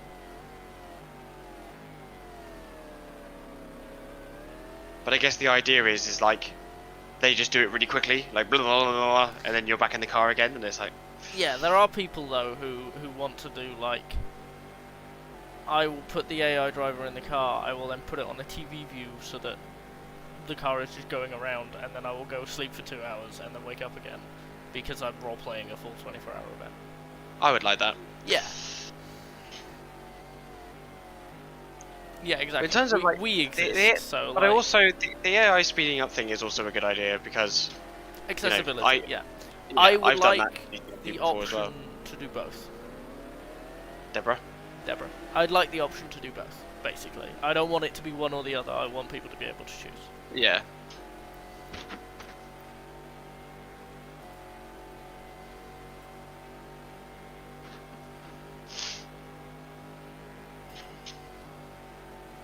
And that's kind of my thing with features for any game like this. It's like, Yeah. no, I don't want one or the other. Let people choose. Well, that was the thing when ACC came out. They're like, yeah, AI driver probably, and then they just never happened. And I was like, Yeah. come on. They're like, oh, but you can mid-race save, and I'm like, no. Yeah, the problem with again, I can't get around how much work it is to even do like a 3-hour race.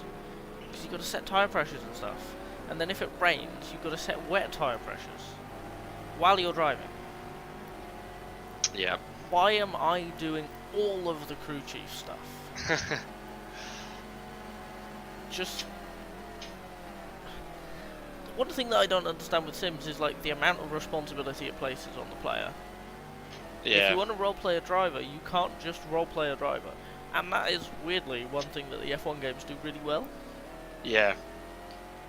Even though you're also a team owner as well. If you want to be, you don't have to be. I was. Yeah, true. It was great fun. I just turned up and I drove, and I occasionally had an argument with my strategist about what the best strategy was. It was very immersive. I really enjoy the immersion of the F1 games. I do enjoy that. The problem, I just get bored because there's only 20 cars, and I'm just driving around Portimao on my own for like an hour and a half. And I'm like, well, this is boring. The middle stint is always the most boring. Yeah, no, exactly. And F1 tyre strategy and whatever is just bleh. So there's a 30th place car up here. Let's see if it's a Porsche or not. What name is it? Jürgen van Gartzen.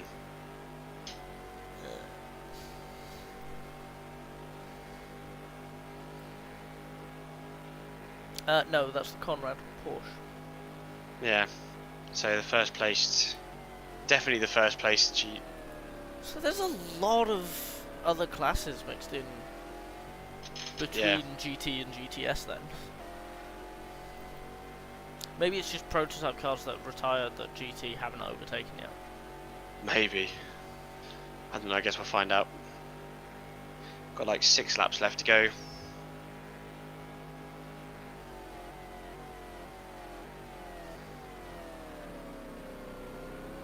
Leader for GTS, just in front of us there. 51? Yeah.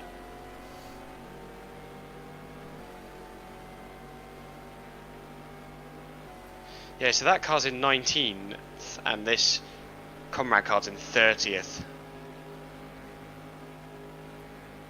Yeah, that's like 12 cars. Yeah. There's only 10 cars in that class. But I think some of the, So you've got Deborah will be 697s aren't doing great. 675s. Yeah, Deborah will be mixed in. Maybe some of the WR cars. I was thinking the Multimatic actually. It's not actually. No, it's 18th, isn't it? It's 18th, yeah. Okay. Do you see in top 20 Stefano Stefane Dowdy? Stefan Dowdy. Javier Pompidou? A minute. No, do it in the middle of the Porsche curves.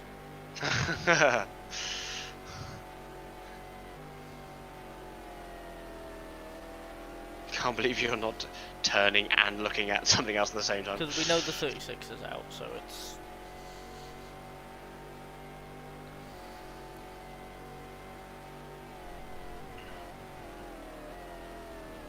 Crikey. Almost lost control there. Don't do that. I'm on the edge of traction. I'm on the edge of reality, I think. You do sound borderline delusional. You sound like you're about to start hallucinating.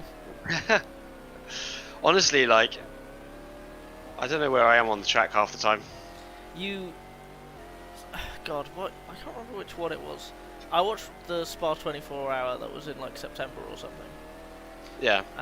When I watched that, I watched it live, and I watched it all in one go, and I tried not to sleep. And about 5 hours from the end, I started to like hallucinate, and I was dipping in and out of sleep, and it was really weird. And all I remember, and it's just such a shame because the last bit of that race was really good. It was good, yeah. Because that was the one where the Porsche was dropping oil and like the gearbox was broken, and the attempt of Audi was trying to chase it down, but it was wet and the oil mixed with the water of the car in front meant that he's like, I couldn't catch him because he's literally leaving like a James Bond Yeah. trail behind him.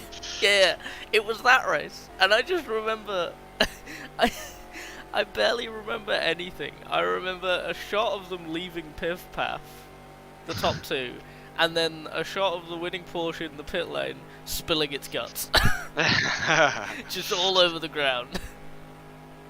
And Didn't that's it. And then I think there was a story afterwards where they said if it went one lap further, they wouldn't have made it. Yeah, no, literally, they said that was it. That was all that it had. And literally, I went, okay, I'm gonna have a shower before I go to bed. And I just stood in the shower, and I could still hear Martin Haven in the distance while I was in the shower because I was hallucinating. Like, Martin Haven's not a bad voice to have in your head. it is while you're in the shower. It feels a bit intrusive. I'm gonna be honest. He just commentates on you showering. Yeah, no, exactly. Talking about cocaine at midnight. Oh god, that was a day. That was.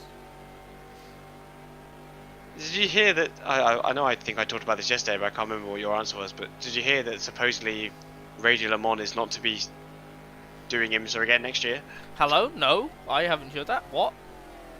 So like people are speculating that they're going to be moving to a paid platform. What, IMSA? For everyone, yeah. Oh, fuck that. How am I going to watch IMSA? I watch the YouTube archives and it's great. That's going to kill the series. Yeah, so I don't know if they're going to try and do it. Like, they've got to... Surely they've got to look at, like, WRC. I know. Dead. That... The game is gonna... That feeling when your game is more popular than the actual racing the game series. is the only thing keeping that series in public consciousness. Because, like, there's 2.5 manufacturers. There's, like, 4 full-time drivers? Yeah. But that's why, like, you know, the EA WRC game and the other games, they've gone so hard on, like, the historic side of stuff. Yeah. Because no one fucking cares about the new cars. But they've also done the you can make your own new car thing, which I'm hoping... Looks quite cool. It looks really cool. I'm hoping someone can crack it open and you can add entries.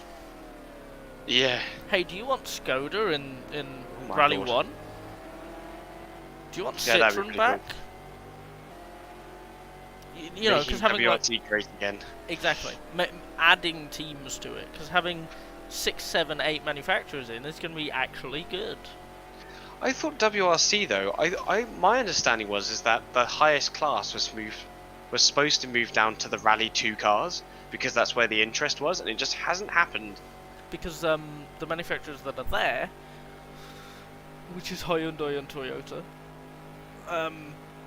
are pushing for like hybrid involvement and all that, and there's the FIA net zero goal. But the WRC is doing it in such a way that it's not working. Yes. It's essentially the best championship is WRC2. Yeah. Except it's not, because you can't compete full time in that. Everyone has to do a maximum number of rallies, and they don't go to every rally, and it's really difficult to follow. So you can have two drivers who are battling for the championship, and they never compete directly against each other, which is really weird. I know. I've been watching, like, they do the day highlights, like, so I'm on like 2002, I think now, of like the day one. the hour-long programs. Yeah, and honestly, they're so good. So good. I need to catch up on this season actually, because there is a fair amount of interest here, because of Elvin. Because people know Gwyndaf, like, personally. Like, it's insane, and because there was Rally Ceredigion, which is part of the British Rally Championship. They're looking to try and make it part of the European Rally Championship next year. And like, Phil Mills and Gwyndaf Evans were here, and they're just walking around chatting to people I know, and I'm like, what? You know that person? And they yeah, decent guy. I'm like, ah! What do you mean? Oh, you're chill. Yeah, like, literally, the closest thing I had to a childhood hero was Peder Solberg and Phil Mills. My earliest memory is watching on TV them winning the World Rally Championship at a place I went for on school trips at least once a year. Like, that's right next to the fishing lake. I know exactly where that is. And well, like, that's the thing, right? Like, Margaret, even when I was growing up, I was like, the WRC was always available to watch. Because it was on like ITV.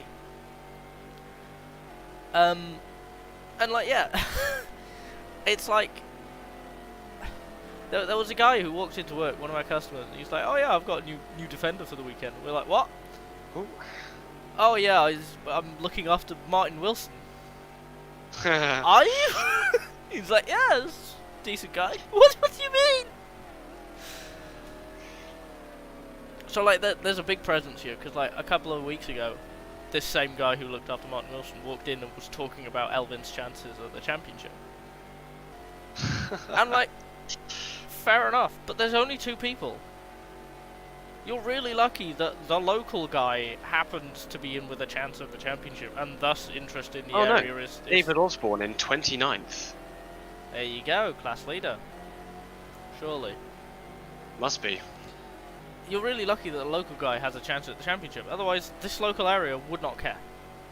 Not in the slightest. Yeah. Hello, Ali.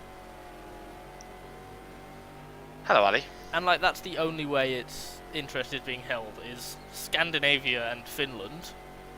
Yeah. And local drivers. That's it. Because there isn't even a Rally GB anymore. No. There is no rally. There will be no Welsh stages in the new game, which genuinely hurts me. I adore them. They're so... They just want to kill you, and oh, I could do that forever. And they're not there. Oh, it's so sad. I mean, how long has there been a British Rally? A Rally GB? Years. Literally years, since the years, start of years. the championship. And it used to be like a week-long event going to all 4 home nations.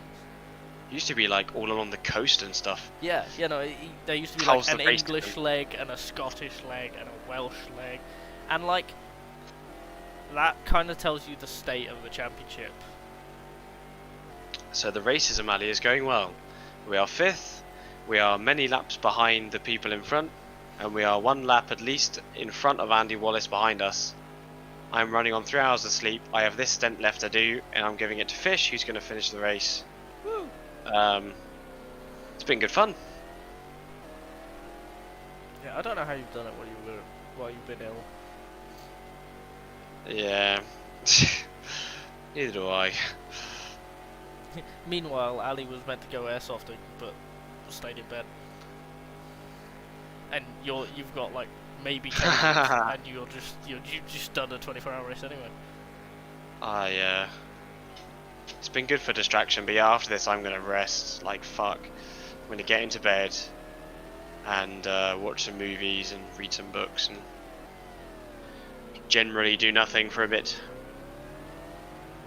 Perspective car. Oh! Yo! We found it. They exist. I think it's because it's mostly a boring livery. My brain just Yeah, you can't removes see it. the watch unless you see the side, so it's like... Right. Nervous pre-race. We'll be back in a minute. Nervous? Nothing to Yeah, be nervous about. but I'm bringing the car to the finish. It's a big responsibility. The problem is, I find with after a 24-hour race, is I'm so exhausted, I can't feel any sort of, like, excitement.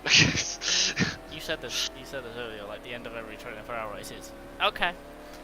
I've Yeah, not found that at all. I always do it. We'll be maybe... like exhausted, but we'll chat for half an hour because oh my god, we got to the end of that race. Like Road America, we just kind of sat for half an hour and just chatted because there were only 3 cars in our class that got to the end and we were second. Like, oh my god, that was insane. And literally, Junkos Racing finished first, like 20 laps ahead of us, and they did amazing. They never had an incident. And we just chat and chat and chat. It's great. But you're all a bunch of mopey gits who don't like fun. Well, I also think, I don't know, I'm normally the person that does all the night stint racing, and I think I've done so many, I don't know how many 24s you've done, but I think I must have done 14, 13 24-hour races now. They're kind of, yep, I'm just like, I'm done. What would it have been? So, Daytona, Le Mans, Nürburgring, Spa. Daytona, Le Mans, Spa, 7. Daytona, Le Mans, Spa, 10. Crikey. 11, 12. I think I'm up to 12. This will be 13. Nice. Yeah, this is 13. I've done like 6 Daytona 24s. I've done many Le Manses. I've only been doing this since 2021.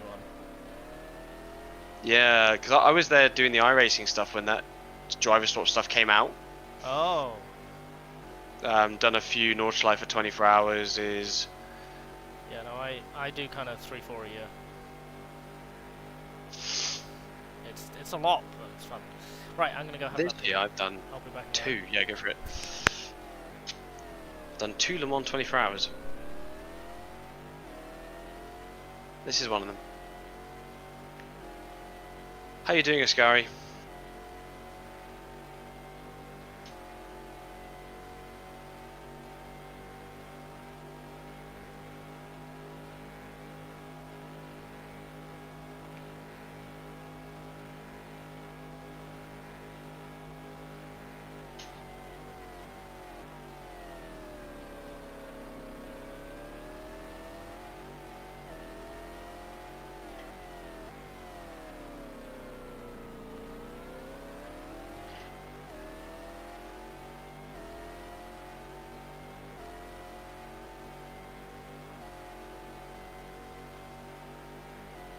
Yellow flag up ahead. Marshals waving their flaggies.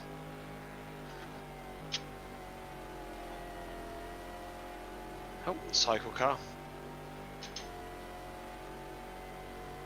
Yeah, it's not going to be possible to reach 4th. We're pretty much going to be in 5th.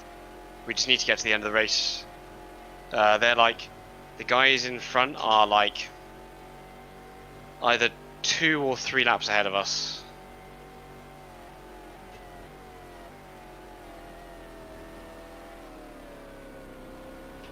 And the guys behind are either 1 or 2 laps behind. Deborah.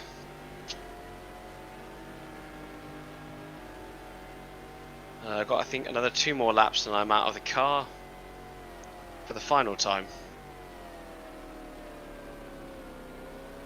Yeah, it's like 1,151 seconds is like 16 minutes or something on track from the leader, which is amazing. So if they're stationary, they have to be stationary for 16 minutes for us to overtake them.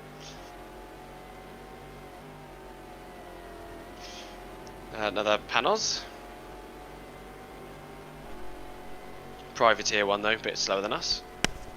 Actually, this is number 14 because we did our Spa as well. So I've True. done Spa twice this year.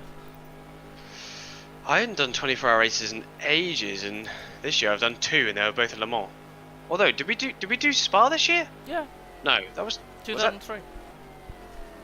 No, but what was that, January or something? Oh, don't tell me it was that long ago. I was going to say it was last year. Was either it? January or February we did it, I think, this year. Don't make me sad like that.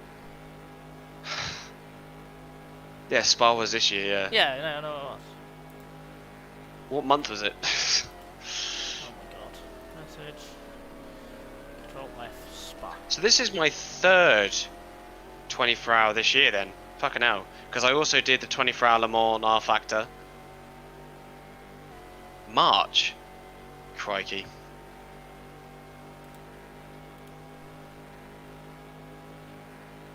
Yeah, no, I was fairly certain I was living here, so that it would have to be this year. Yeah, because it wasn't it the idea you couldn't do it until you found a place to be. Yeah, and that would have been not long after I started work, because I'd have been at work for Yeah. a month or two. Aha! So Yeah. not this lap coming in next lap. Thank you, Ali. That is the group chat for it. And it was the 5th. Sorry, you're coming in next lap. And then the 15th as well, wasn't it? The 5th and whatever was 2 weeks later. No, the 5th is the most recent one. So it would have been February as well, I think. Oh yeah. Does that count as 24-hour race if you split them in 2 and spread them by 2 weeks? That's a good point. In my brain it doesn't. That's a good point. So this is 13 and a half then. Mind you, I've done a lot of 12 hours. You have like Bathurst and Sebring every year, which I've done without fail. You also got Petit for a 10-hour. I need to keep my eye on like R Factor 2 special events and try and get on with some Sebring races and stuff. Yeah, the modern stuff is kind of weird.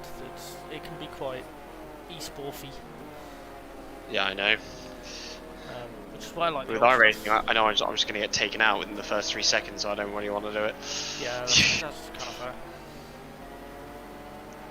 So I watched, there was 6 streams, 6 of them, that were streaming the Road Atlanta race. None of them finished. Yeah. One of them was us. Yeah, Yeah. one of them is you. One of them was Basic Ollie. One of them was, I think there's a guy called Mr. FX I watch, he didn't make it.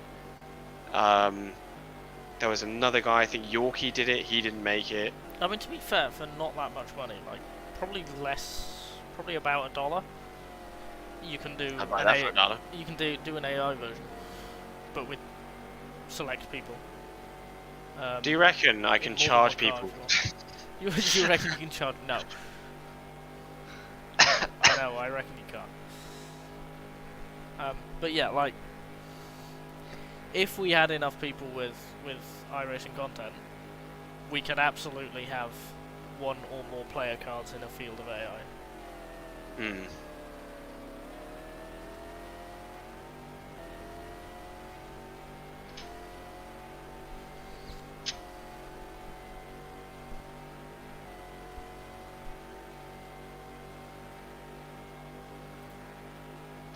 Okay, coming in this lap. Okay.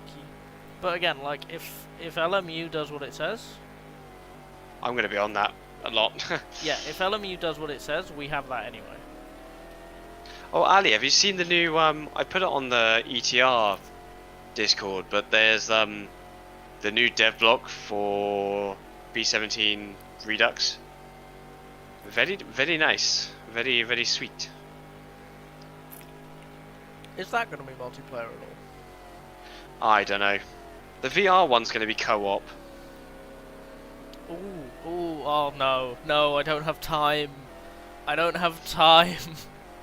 Honestly, when these games come out, they're all supposed to be coming out in like December. I hope I have some money by then. I'm just going to have to get everyone to give me these games.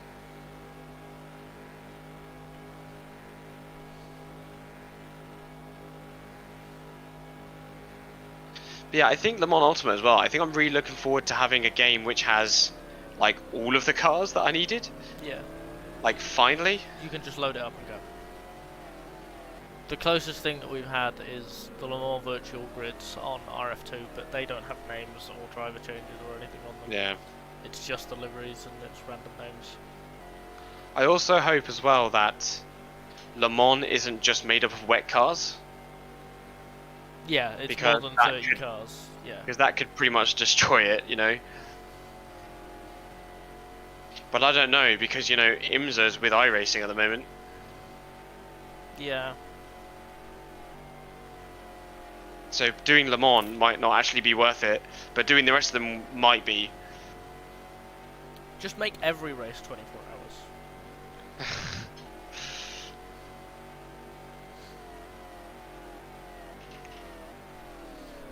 See how I didn't go in that gravel chat? I don't know what you mean. Because I'm just so good. Oh, why did I close the windows? Oh my god. Tell me why. I'm such an idiot.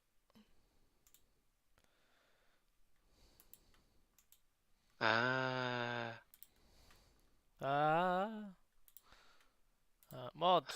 GTR2. What am I doing? Le Mans 2000. Save backups. Oh, I'm in the wrong fucking place now. I love how I can't spell the word stint. Stonk. Stin. Stin. Stin. Where the hell am I? Are you okay? Okay, there's the files they're uploading now. I'm just gonna start loading it up. I'll get the backups one ready. Just in case. Cool. Stin 10. That's a cut to go there. Yep. And then that one.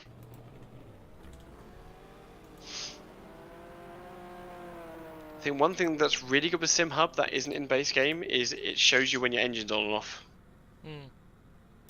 Very, very handy.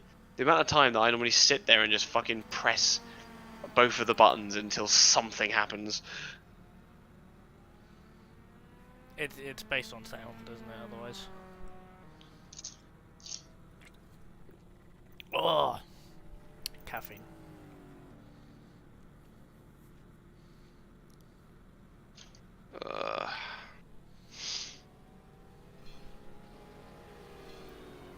Time to put the lo-fi tunes on again. Yo. Lo-fi hip-hop beats to race to. Generally, some of the chillest moments was like watching on the television Billy and Scooby talking together with like the fucking lo-fi hip-hop beats on the background.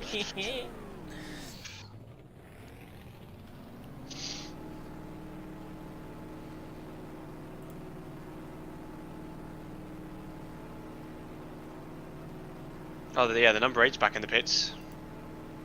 F.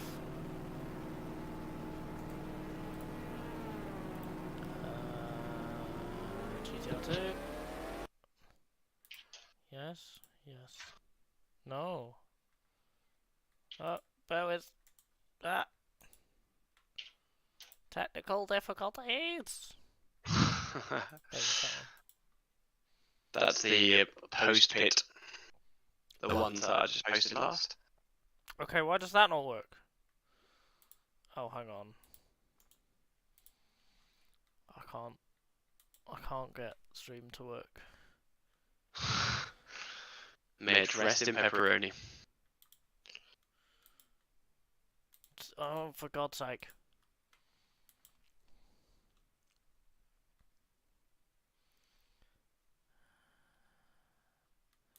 That one? No. No. No. What?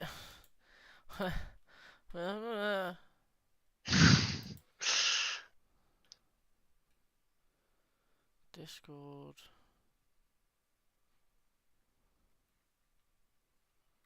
No, it's just not. Oh my god, I didn't know there was synthwave radio Oh my god, I'm missing out. I have the Mac 1 compilations. They're about an hour long. There's Mac 1 and Mac 2. And they're really good because they're like pilot stuff. So Pilot it's things. like synth but go fast, which you know works.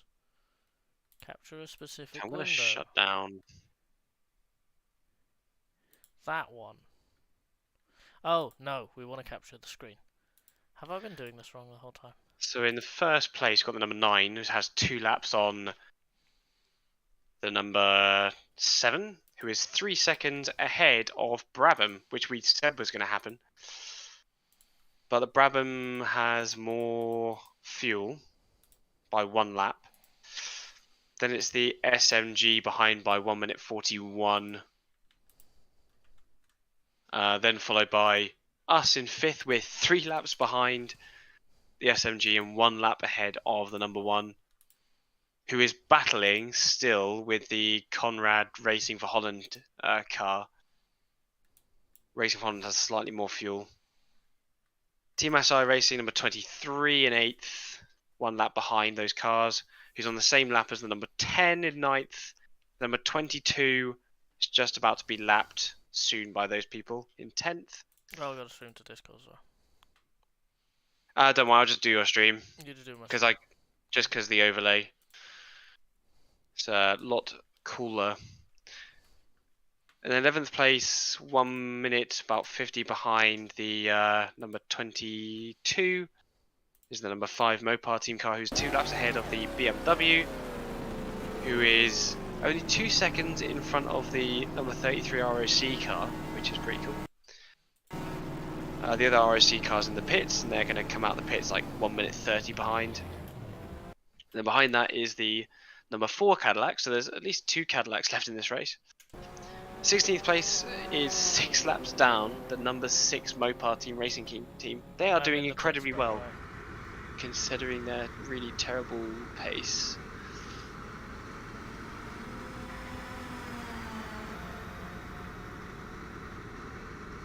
Nice. You don't have SimHub on? Oh, I don't. Why is that not showing? That should be capturing the main screen, and it's on the main. If not, don't worry. Just do that. No, I want this to work. So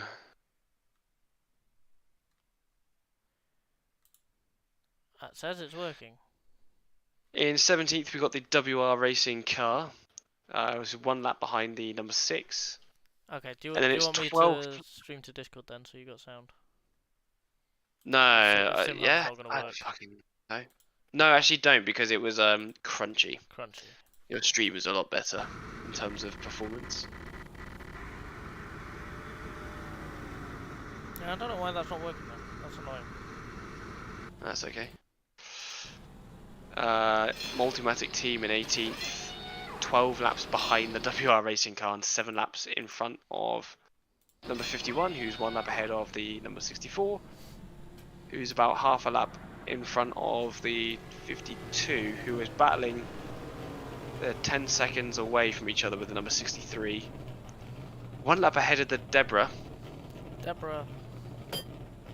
who is on the same lap as the number 53, who is 1 lap ahead of the 56 Go Team Racing car with Nuno in the car, who's 1 lap ahead of the number 54, what's that, Paul Balmondo team car, who's 1 lap ahead of the Freisinger car, who's on the same lap as the Audi number 8.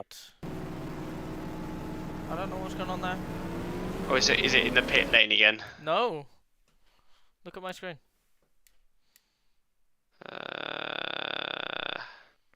Yeah.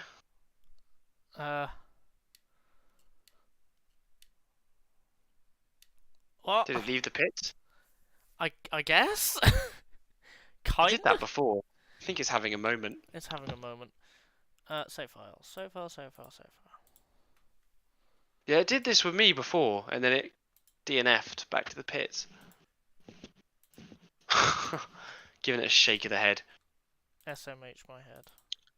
who's 3 laps ahead of the number 60 Conrad Porsche. He's on the same lap as the leader of GT, which is David Osborne in the skier racing car, who is followed by Ali Boy in the number 80, but about half a lap away from another. Ali Boy is close to lapping the prospective racing team car. So the car that we couldn't find for ages is actually 3rd in class. Ha! They're doing well. Okay, backups are up. 4th is 78. Let's have a look at the retirement. So we've 39th is the number 21 Olive Garden Raffinelli car. 40th we've got the 24 Johansson car off the side. Number 3 out in 41st. Courage in 42nd. The number 77 only managed to get 69 laps done. Way. Nice. Number 8 only got 62 laps done, but they kind of do what they want. The other WR, number 36, only made 61 laps. The who is this? It's the bloody Manti Gunner Racing. They only managed 57 laps. 75, I think it is. Yeah. Dick Barber, who was one of the favourites to kind of lead up this race, they have been taken off the side of the road. They only completed 7 laps. And, oh my god. What? Wayne Taylor is off in the forest. Yeah. Is he off in the forest? Oh my god. Yeah. You should be able to see him actually. Not gonna lie, he's off on the right hand side. I'm getting out. Actually, Hello, Michele. Let me show Little Fish's stream here. I've got Michele Alboreto and Frank Lima right behind me. Brabham's only 3 seconds behind them.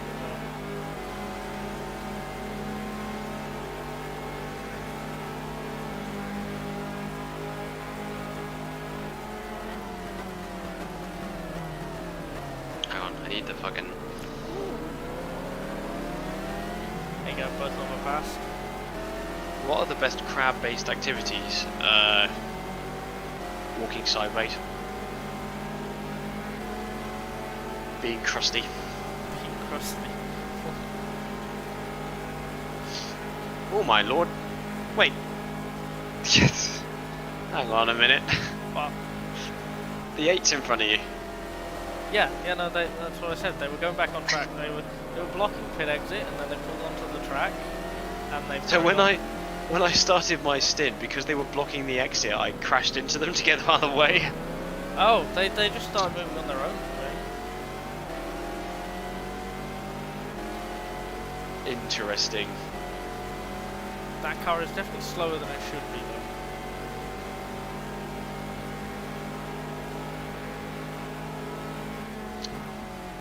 So there's only Understood. My God. less than 2 hours to go. I can't believe I didn't have the synthwave stream on this whole time, because this is much better.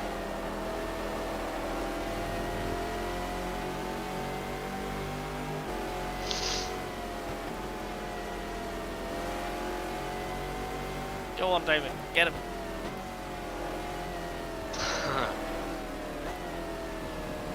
Oh yeah.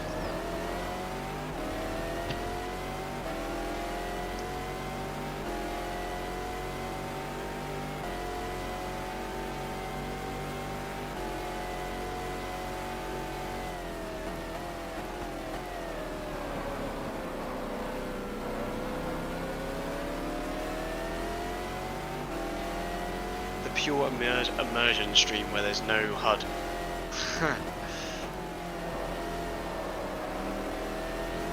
Okay, I'm gonna go for a shower and I'll be back. Enjoy.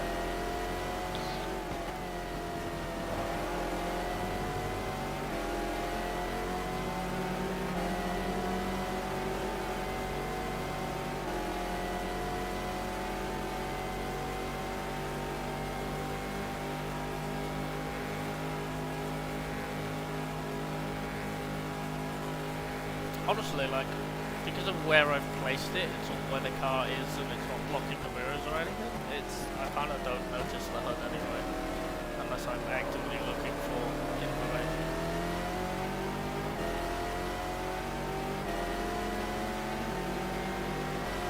Deborah.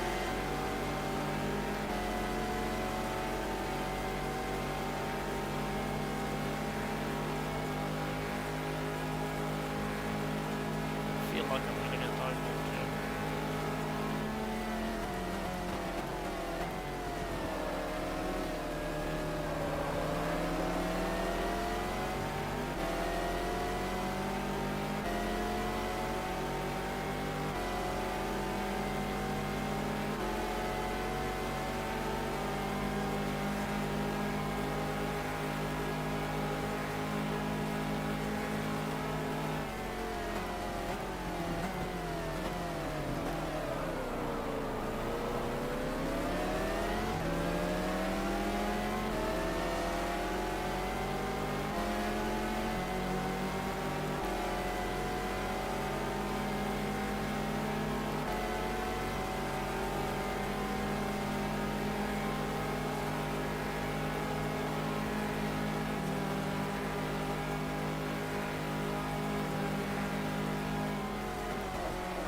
Ah, I've been beaten.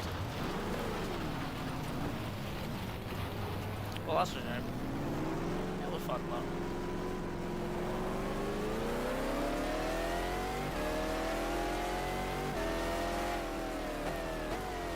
I had a feeling something like that was going to happen eventually.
Kind of sucks.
sketchy. Alive though.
Deborah.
Nation's only 2 seconds behind and sitting ominously in the mirror.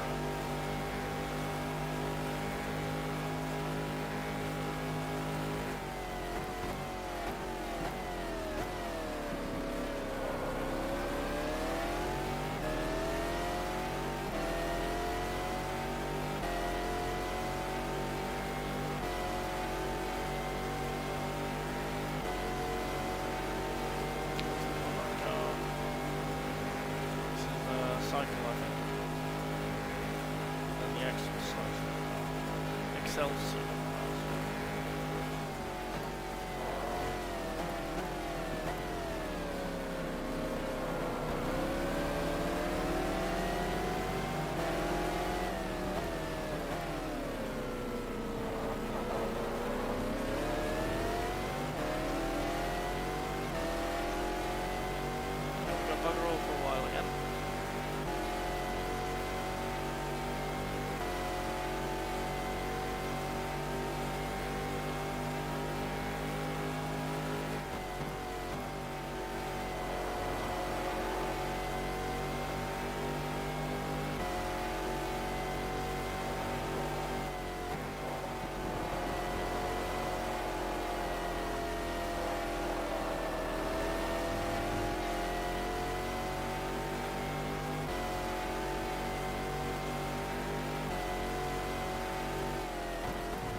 The Alboreto and Brabham battle for second is split up. There's 30 seconds between them, with Hours leading.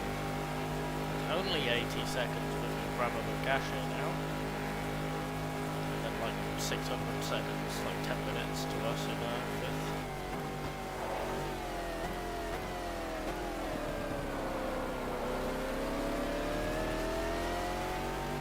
Wallace and Lammers are battling behind us.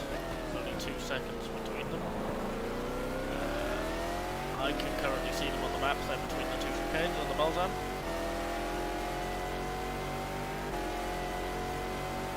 Nielsen a ways behind them, 30 seconds to Suzuki, and then Tsuchiya is a while out as well. There's perspective.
Seconds to the next car.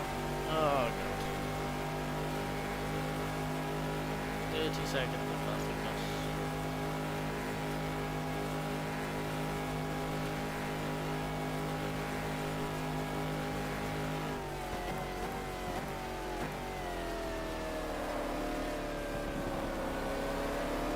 Oh, there's Wayne Taylor. Just sitting behind the double barrier, so you can't see him.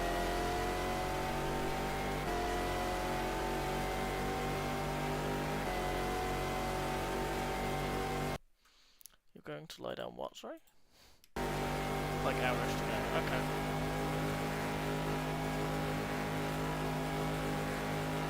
Yeah, rest up.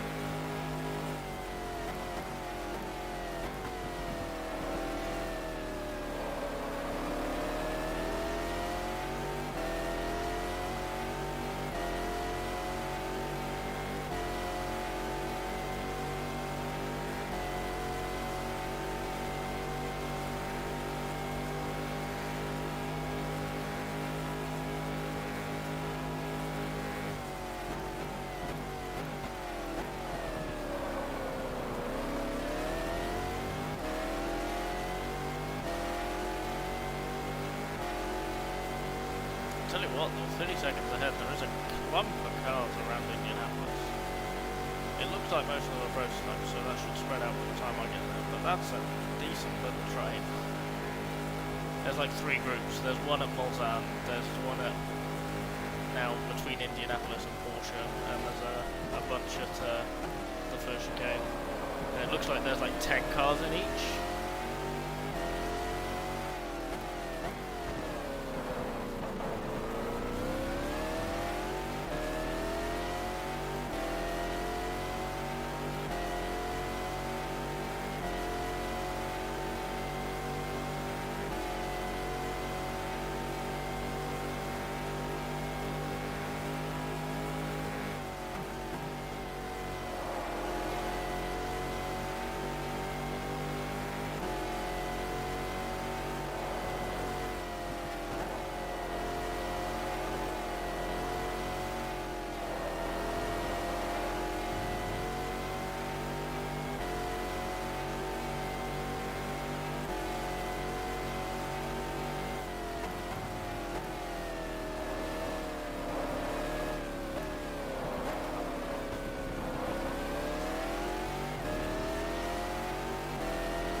groups have broken up a little bit now. There's like groups of 3 or 4 cars just all over the place.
Yes, the Corvette pitting.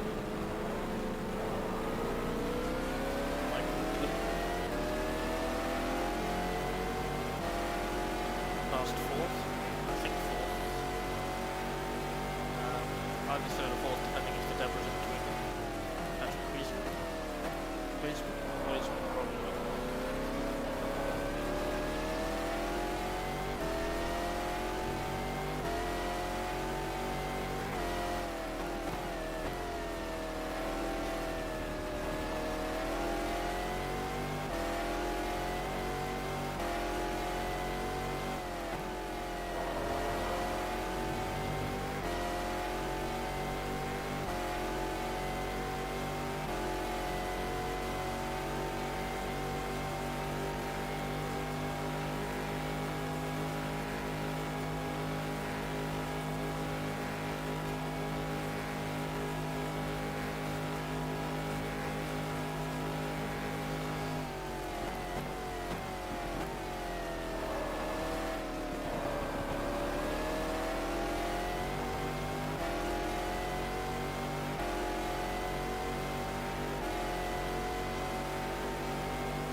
8 seconds behind, so we're actually managing to stay ahead of the finish, which is nice.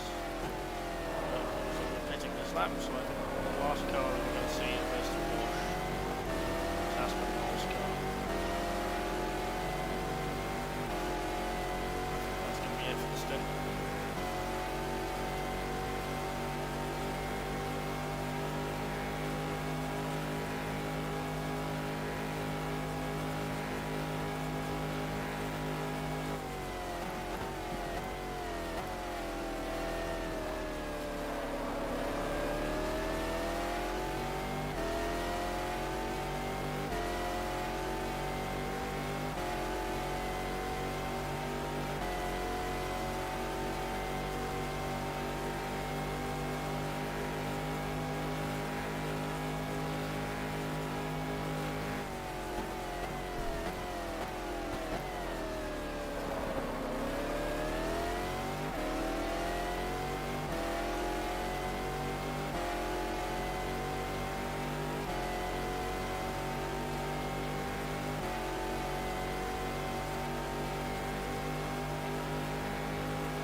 Since Crabby used pit stops as an opportunity to pause and take a pee break, I will be doing exactly the same thing.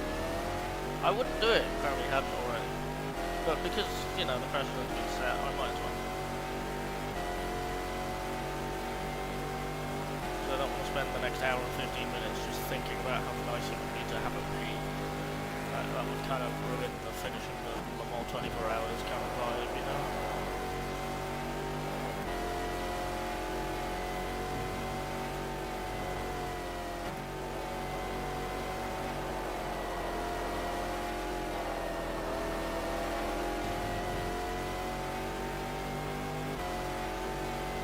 Come on, thank you.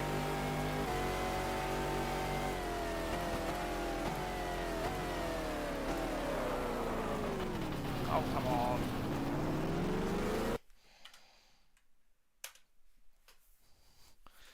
Okay, so I'm going to put this lot of save files in the Discord, and then I'm going to pee. Okay, so this is my 11th backup.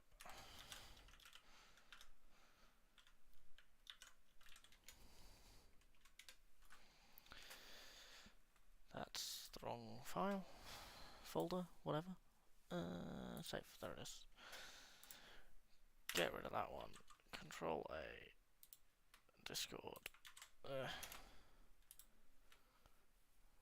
What? What? What do you mean Alley Boy is looking for me? Park, what are you doing?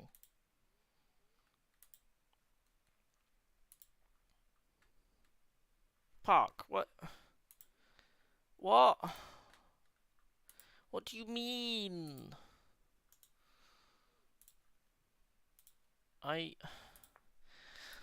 You people confuse me. Like, just so much. Anyway, pee break. Back in a minute.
I have returned from P. Hello.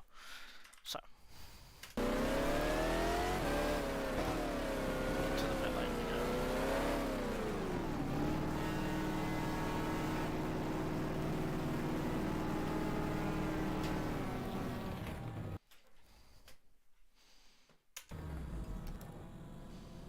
There we go.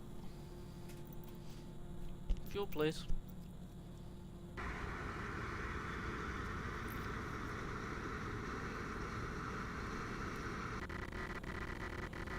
I love it when the fuel sound does that. It's amazing. Like, just...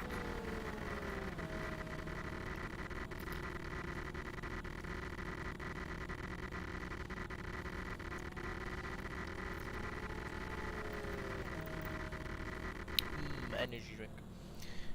Hang on, I'm missing the glove. There it is.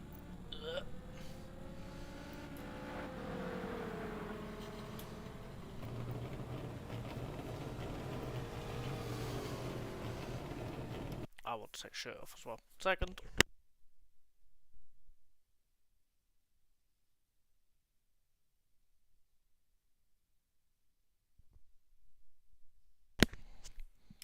Sorry, I can feel myself like slowly cooking throughout the entire stint.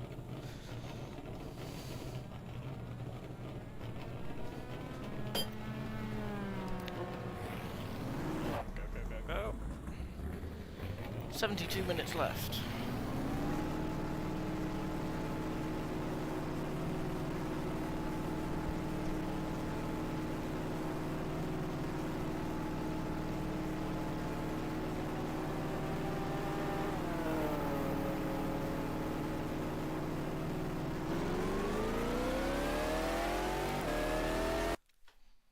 Save.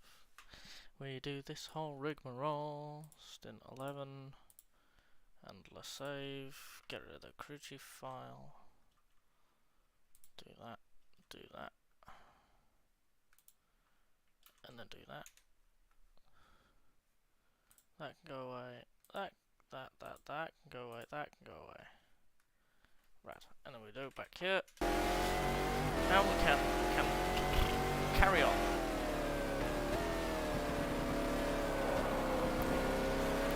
Onward once again.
I'm about to sneeze.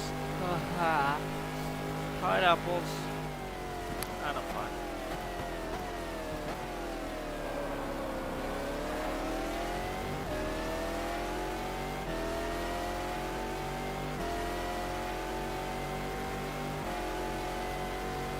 Ignition's in the pits.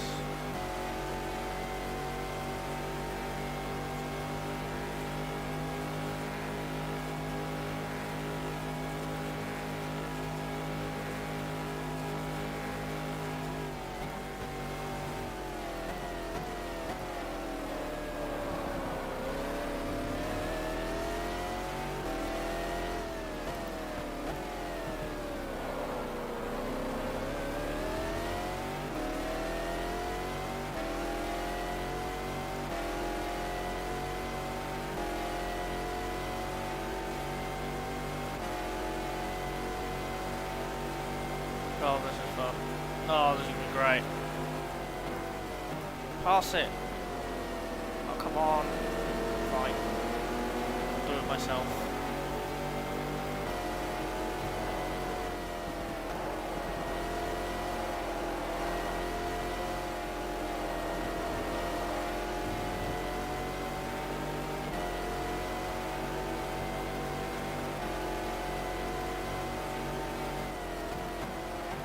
Ignition still in the pits.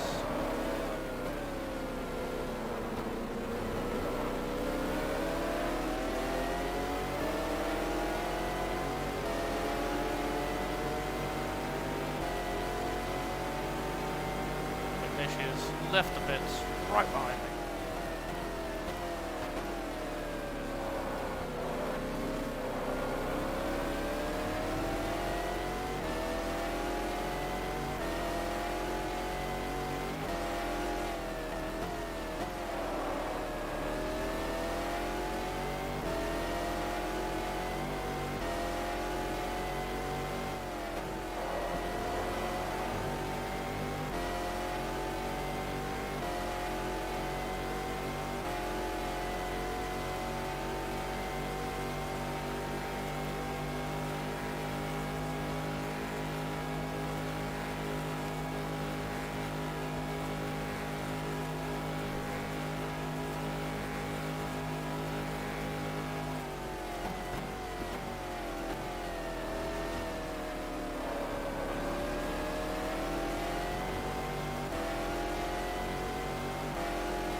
Lovely little bits of track.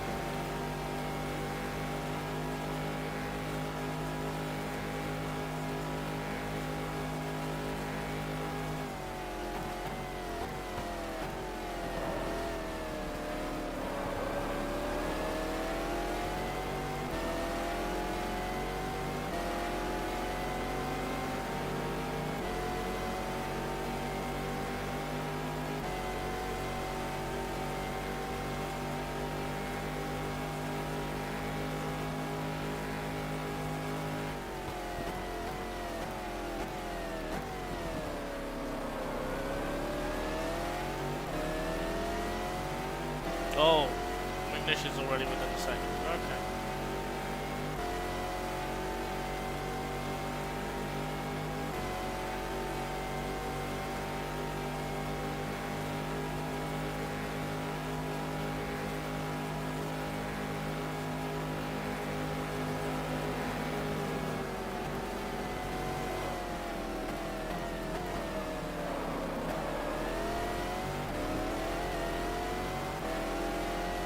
Which buys a little bit of time to ignish.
I think they were all the same organisation, but feel free to correct me on that.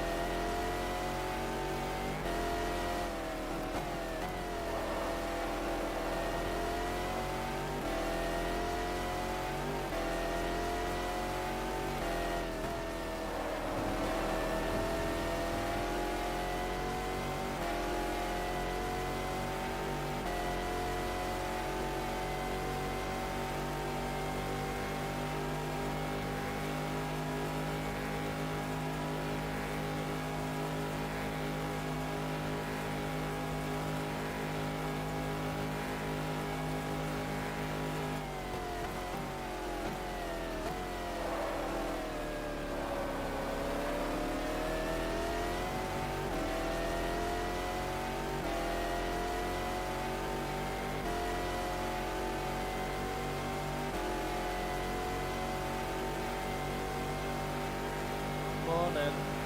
It's just me for now. We're in a very solid and very boring 5th. With an hour left on the clock.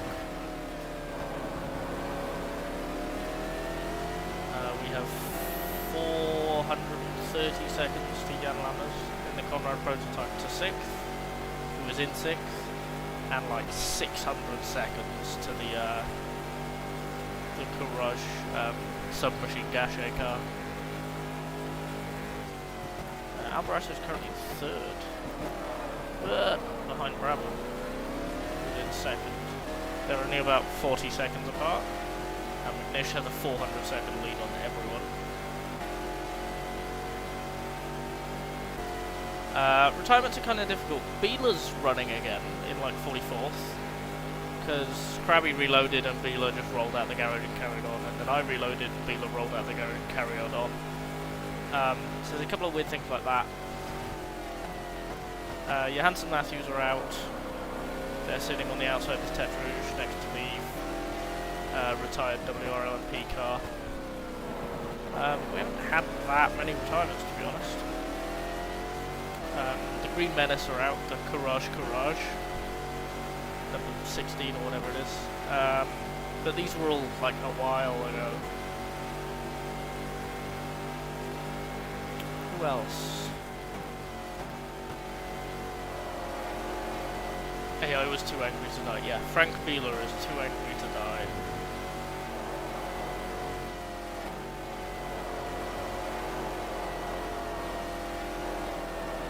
Yeah, they won't be classified either way because they haven't completed the distance, so they're just kind of getting in the way. At the moment, the only fun that I can have is can I gap myself to McNish? Can I not get lapped again?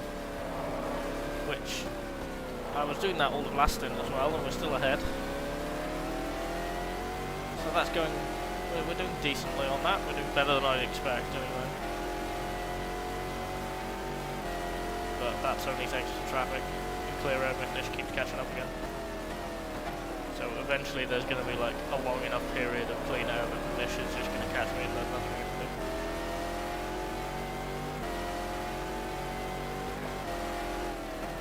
Well, I didn't keep McNish behind for all of last stint.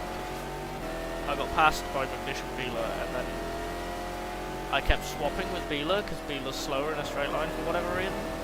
And then Beeler just punted me at Indianapolis, and we took a trip through the gravel. Didn't hit anything though. But we're back in front of McNish on pit stops somehow.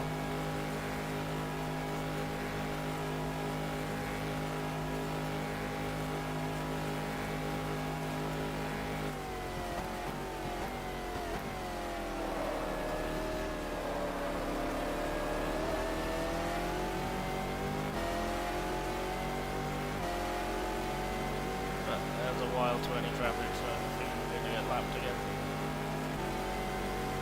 There's nothing I can use as a pick.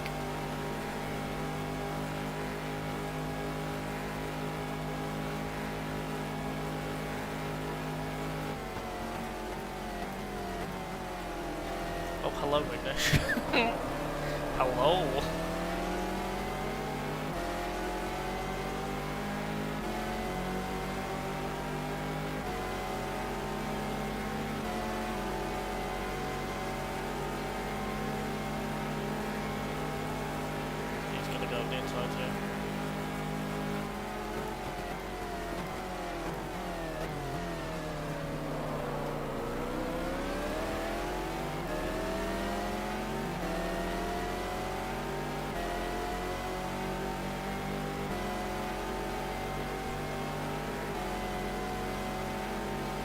See if we can use the Excelsior Porsche as a blocker, but I doubt it. Nah, he's got it. Easy. Gonna block us actually. Bit sideways. Yeah. Nice and awkward.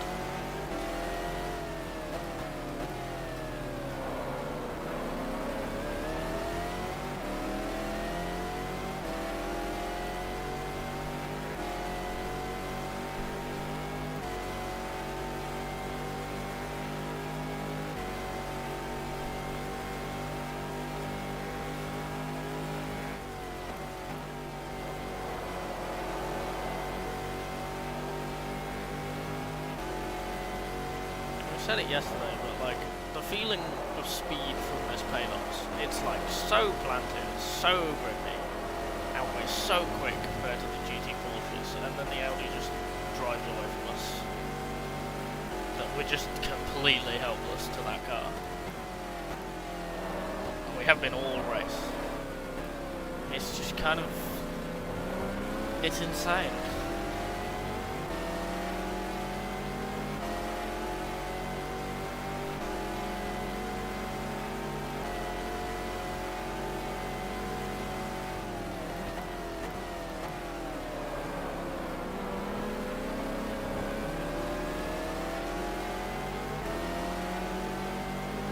Like I can get close, but that's, and without traffic, that's it. Traffic's the only way I can do anything like that. Fuel base, it's like 2-3 seconds a lap quicker.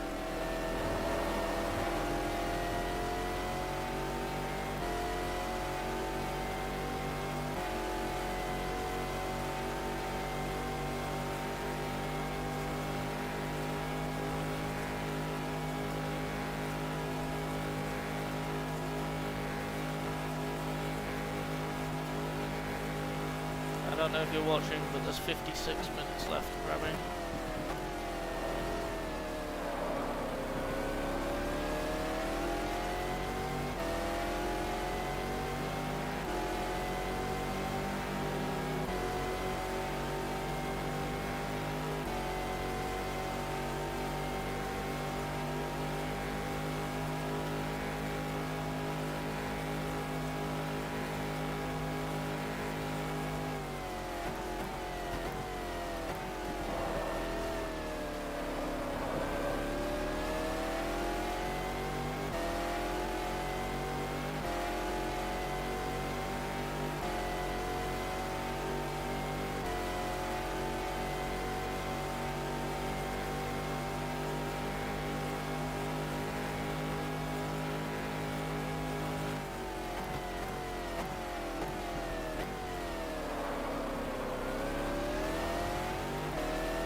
something in my sitting on the ball of my left foot, which isn't good because I'm braking with that.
Hello Nuno, goodbye Nuno.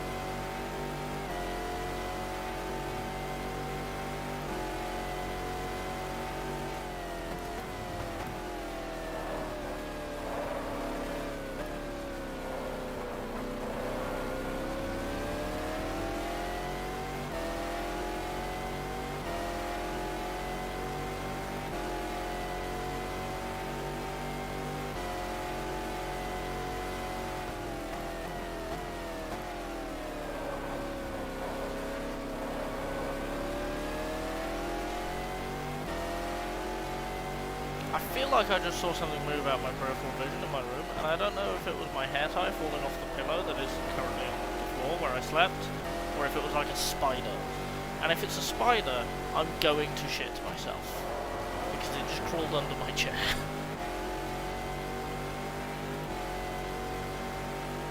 I'm now like mildly paranoid. Great, wonderful. What a fantastic headspace to be in to do consistent laps of Le Mans. Oh, it's fine, there's only 50 minutes left.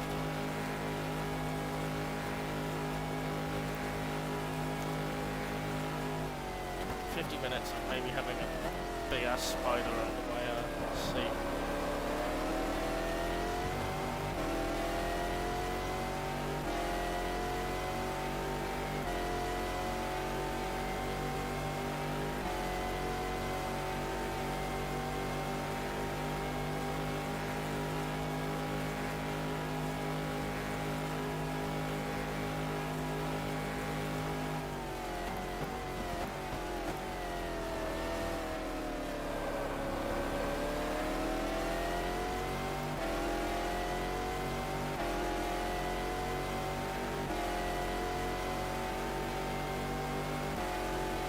Second in GTS, and it's one of the Corvettes.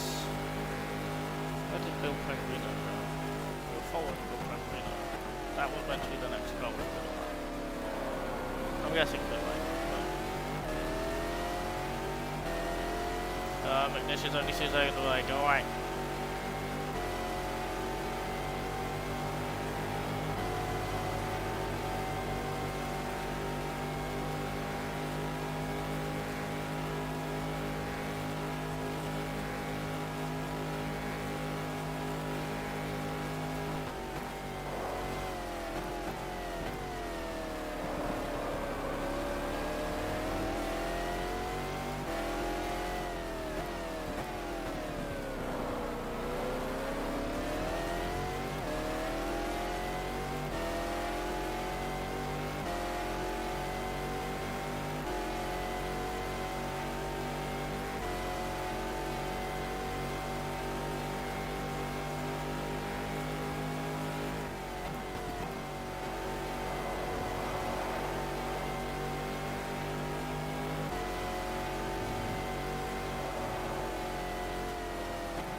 car park. 18 seconds, thanks for the traffic. That's not good.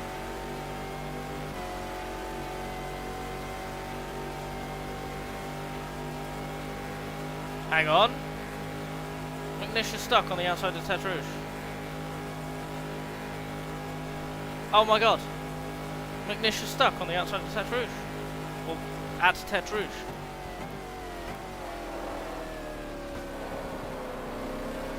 Oh, he's going again.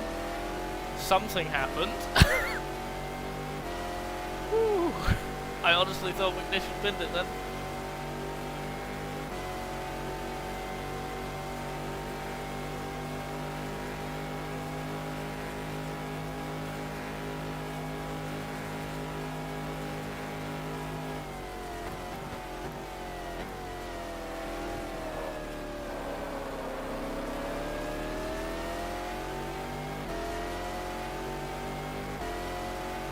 He's 24 seconds behind them.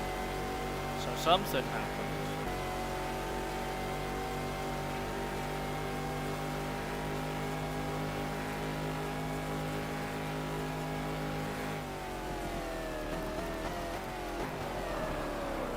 And then we did that. Lovely.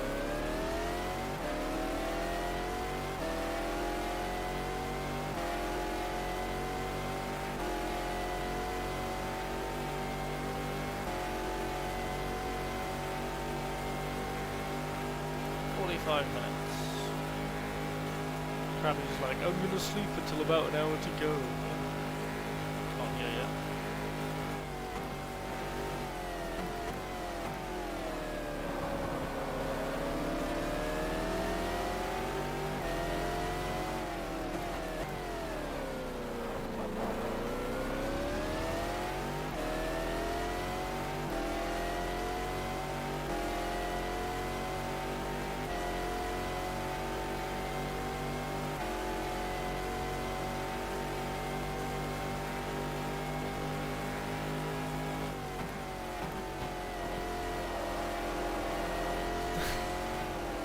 Damn it, Racer, you're distracting.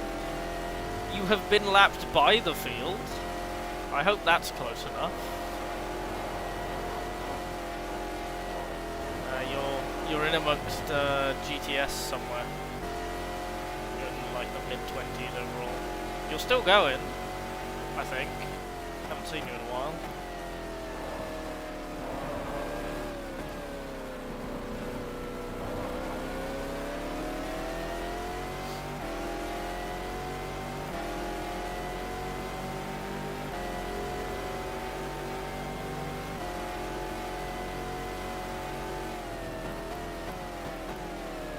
Hello, David. Run away. Thank you.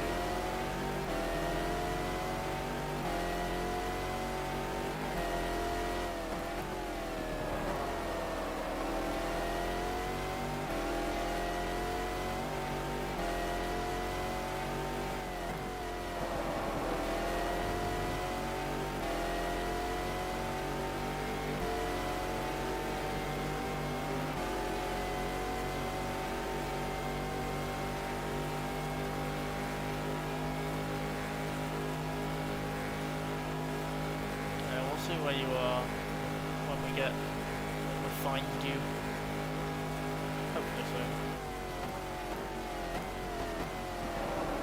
You have lapped the GT field though. I can say that with a fair amount of certainty. Move. Netherlands.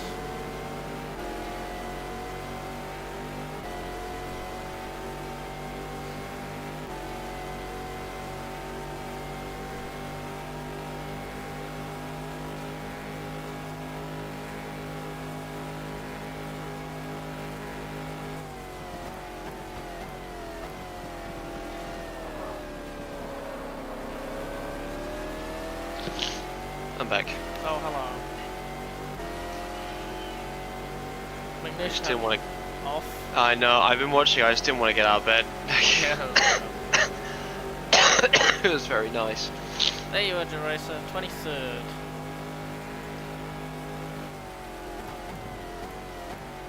I honestly Pretty good thought for a ship box. Yeah, it's pretty good. I honestly thought McNish had binned it. I was about to lose my mind. Here we come for a 4th place. Alboreto wins from Brabham in 2nd. Oh man. And then Gasher in 3rd. 3 different cars on the podium.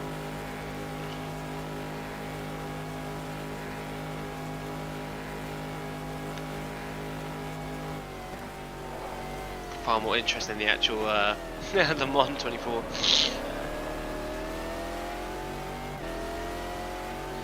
I had a shower and I just moved all my stuff into my Eva's bedroom. I'm gonna sleep in bed for a bit, watch some movies. Gonna be a good time. Yeah. Also, I didn't know Oh. that Gabe, the guy who runs Valve, owns Valve. He owns Heart of Racing. Oh! Really? Yeah, Gabe Newell owns Heart Racing. yeah. Okay. Also, I thought I also, guess we know what's happening instead of Half-Life 3 then. it's really funny that Racer is here because I was going through the WEC Circle Jerk, or WEC, I can't remember, one of the two, and I saw Racer on there. Of course, of course.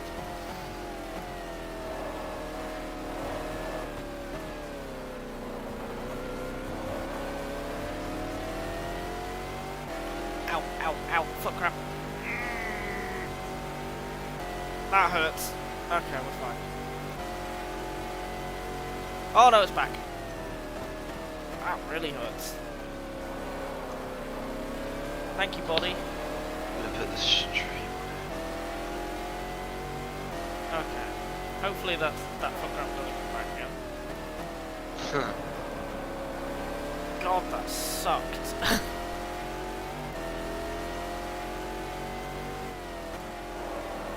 What am I doing?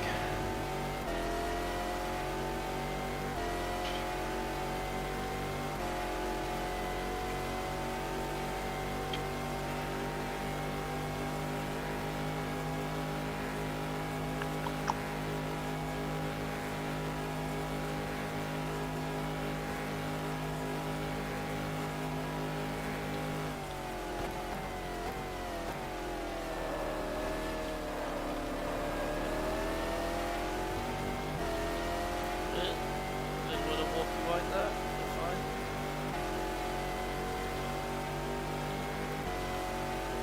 Yeah, Wayne Taylor is sitting behind the barrier on the left-hand side on exit, but He it's is. a double height barrier, so you can't see him. I just pressed tab as I was coming up to the chicane, and I saw where his name tag was. Oh, hiding there.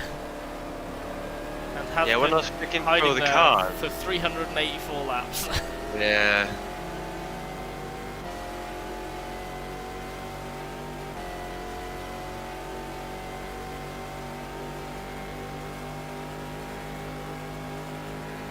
Oh no, it's the car. Deborah. Deborah.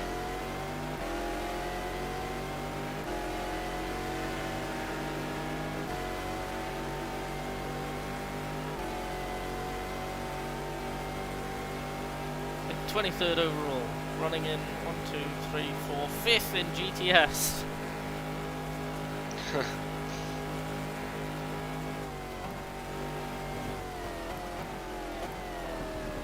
Alright, oh, good.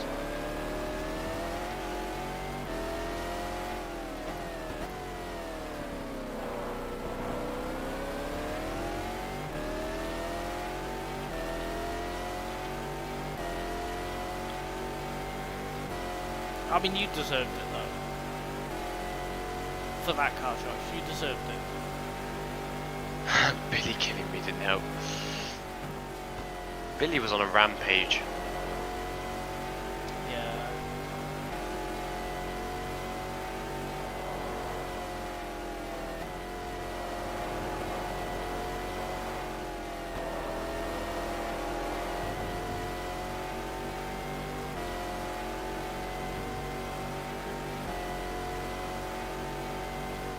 Automatic pitting.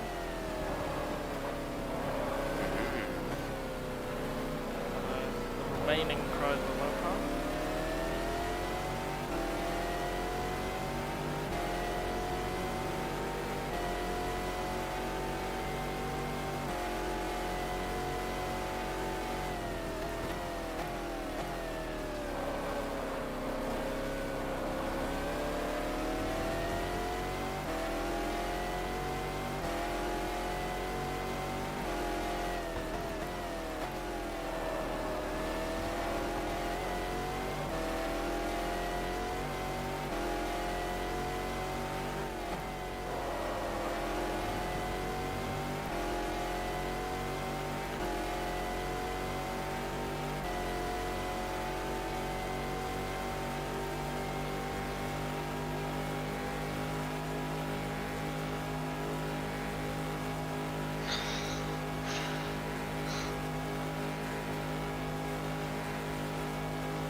Hey, that's Bill Marino. Is alive. I don't think any of the players are out, which is really cool. I just saw Bill Pomerino ahead of me in the next car to be lapped, and then I'm assuming that car pitted, but it just disappeared. And I was like, oh no.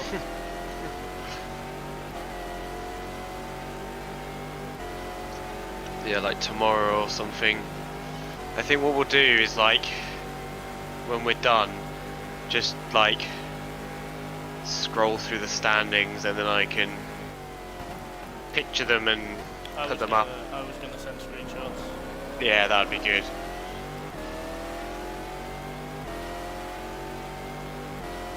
I can write about it tomorrow.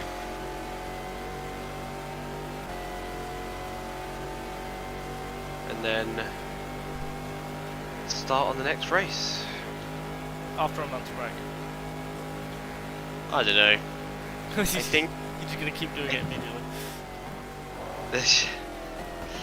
I think being that the races are now only like reasonably short, the 6-hour ones are a bit different.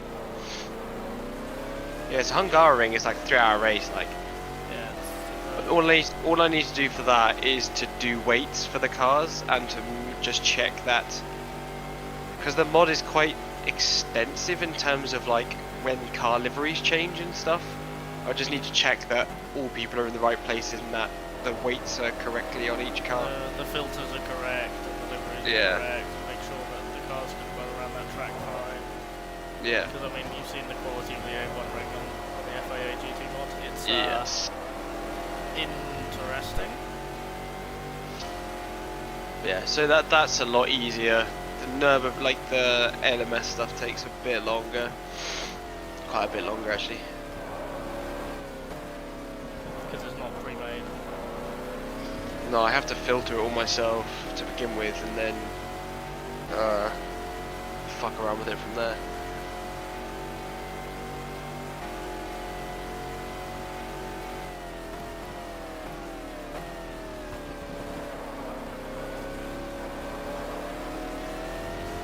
Laps until the last place. But I shouldn't have to do the fuel consumption again. I got it sorted on Silverstone, so they should all be fine now. At least the LMPs. Again, I'm not changing GTS and GT in that mod because it's just too much.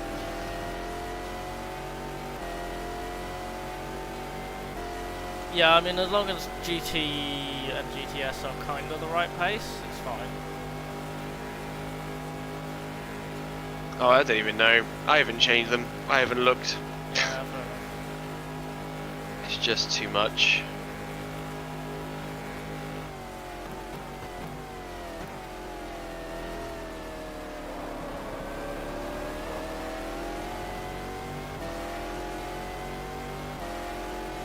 Le Mans got the special treatment that nothing else is gonna get. It is Le Mans. Yeah.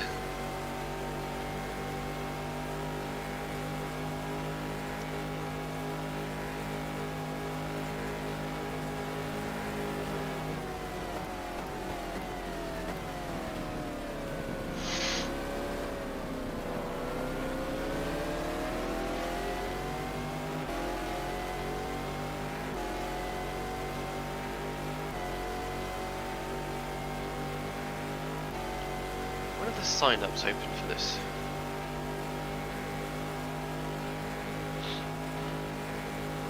Open for what? Yeah, 1,000-kilometer race. Monza. Yeah.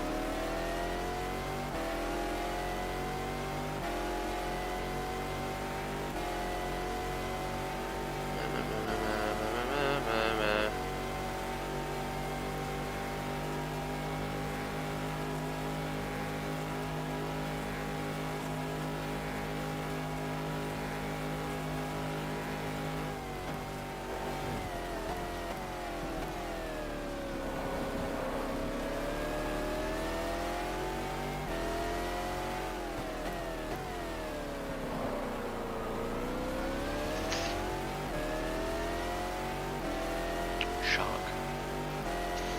Shark? Shark. Shark? Shark. Shark? Yes. What shark? Where? Why? What? Shark. Shark. Why'd you have a shark? Lahaj. Not explaining that on stream. Oh no. No, it's not. It's not bad.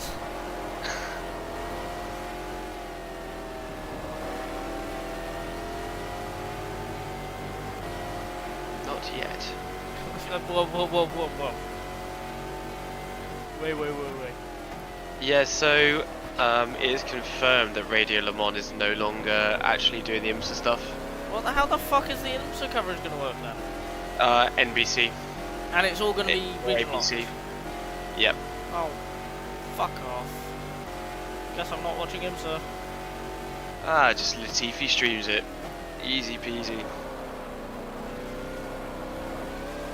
If you could watch anything legally, I'd let these people fucking Yeah, but like take my money away from me. I watch too much already. So like, if a series isn't going to make it easy enough to watch, go away. Yeah, I know. The problem is I've watched IMSA for so fucking long. Yeah. It would be hard to be like, I don't want to watch it anymore. I mean, NBC should be doing highlights videos, so I'll just watch like the 15-minute highlight videos and that's it. Then I can know enough about what's going on without like giving them that much of my time. The only bad thing I guess then about doing the Latifi streams thing is that it will be a stream of like the ABC stuff, which is like a million ad breaks and it's just kind of terrible. You get a million ad breaks and they have far more incentive to police it.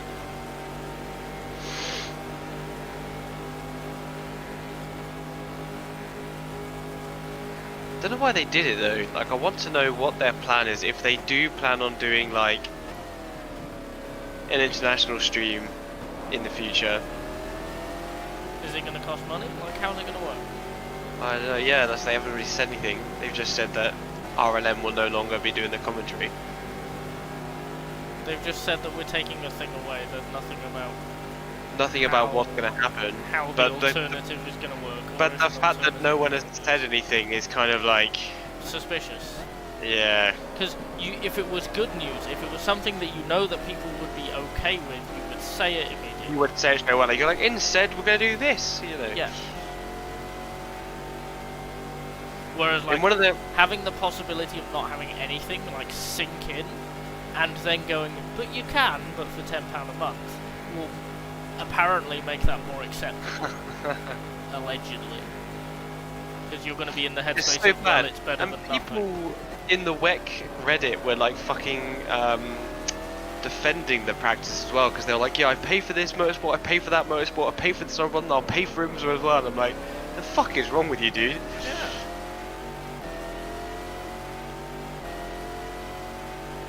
Gatekeepers, hate them. Because I don't pay for any motorsport. No, I don't watch any TV. I don't have a TV license because I don't require one legally. Just YouTube. Yeah. Imagine paying for things, yeah, no. Yeah, no, it's weird though, because like, motorsport is fantastic and I love it, but at the end of the day it's big business, right? And like, support your local and all that, so like, if I'm gonna pay for stuff, it's gonna be an independent creator or whatever. Yeah. I have no incentive to pay for motorsport, they literally make millions already, who cares? Yeah. And you got to remember that the companies that are literally doing the best in motorsport are things like the GT World Challenge like stuff. SRO, yeah. SRO is dominating the world of GT3. Completely free, you know, live streams. They're absolutely brilliant. It's completely dominating the world of GT3 and historic GT racing at big special events, and you know, even national GT like GT4 and all of that is dominated by SRO. Because they don't make their money off the customer, they make their money off of the other customer, the gentleman drivers. They're the ones who founded BPR, aren't they? more people are going to the races. Yeah, and buying merch and supporting the teams, and the circuits and the stalls and all of that. How do you guys make it so retired cars stay stationary at the side of the road? I don't know. No, the game did that itself. That's an in-game thing. You don't choose who or how or when. Also, yes, very realistic for the early 2000s. Yeah, I remember when I had a first crack at doing FIA GT2000 at Valencia. It was like the last lap, and I was in this really intense battle with one of the Vipers because I was in the Ferrari 550 for like 5th, and it was literally a door handles battle, and it was amazing. And then we came around one of the hairpins and halfway through the lap, and the lead lister that was 2 laps ahead of everyone was just in the middle of the road on fire. We're like, oh my god! And there were like 3 cars who had smacked straight into it. And like, it didn't move. That's the thing. Like, Duracer is saying it's based on distance from the racing line. This lister did not move. It was slap bang on the racing line. It was really weird.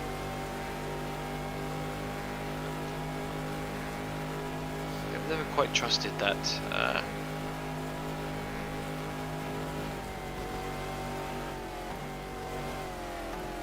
Hitting this lap. I have car recovery on as well, vintage. So, don't know. Yeah, it's a baked-in thing that you can't change.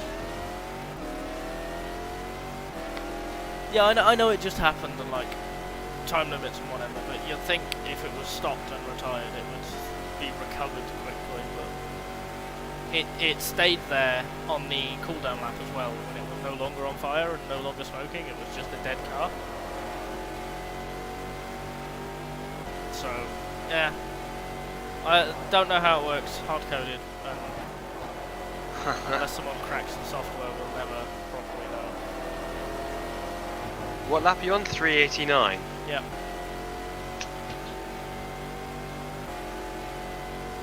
Yeah, no, it's weird, just... Like I said, it's like we don't know exactly how it works. Not quite gonna get 400. Ow. Right.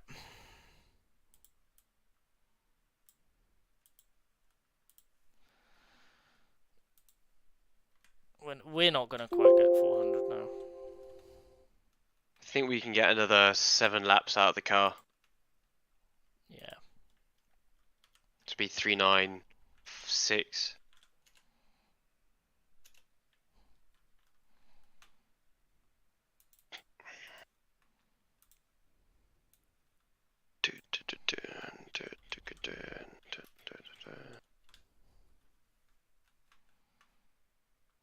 Just accidentally started Steam. Lovely.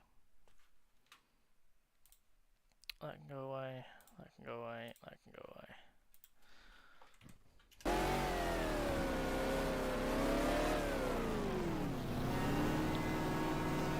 Two Vipers in.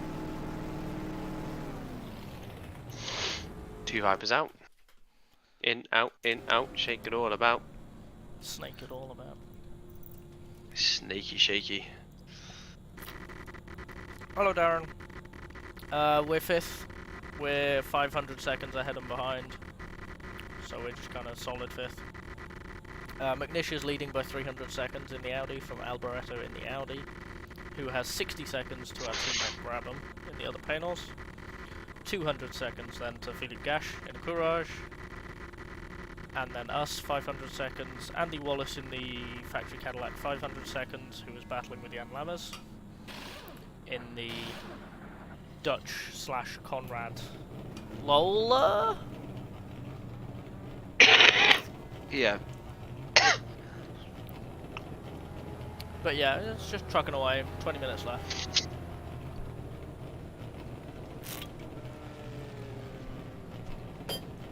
Beeler's out in a factory Audi. There's two Where's cars. the attrition? There's two I cars didn't sitting. Yeah, there's 2 cars sitting on the outside of Ted Rouge. There's Alberto. I thought there'd be more accidents at those.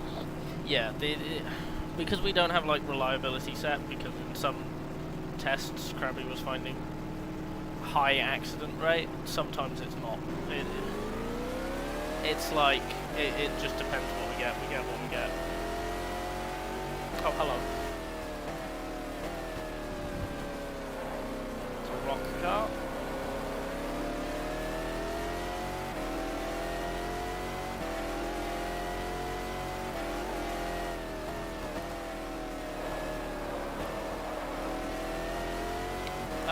What, Beeler going out? It's been a bit weird, because Beeler was out 20 laps in or something. No, to be fair, it has kind of settled and we've been in the same place for a few hours, so you are kind of correct. Yeah, Beeler, a couple of stints ago, Crabby was in the car, and when Crabby loaded, Beeler left the garage and started going again. And then retired. And then when I got in the car and loaded, Beeler left the garage and started going again. So I'm not entirely sure what's going on with Beeler. Might be retired, might be out there somewhere. But isn't going to get classified either way.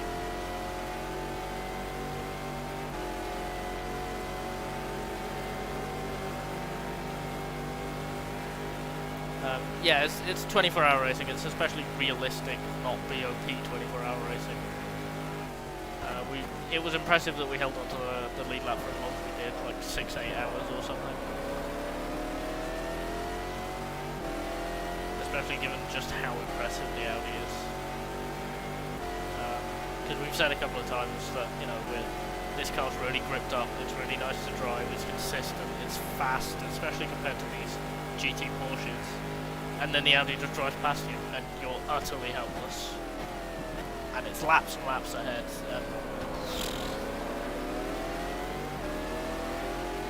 No, Beeler's not on Porsche curves at the moment, which is very odd.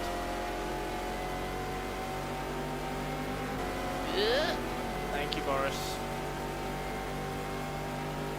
So this is Carl Wendlinger, who is leading the GTS. Michael Kimpel is about 400 seconds behind in the lead Corvette. So it's Orica Corvette at the moment.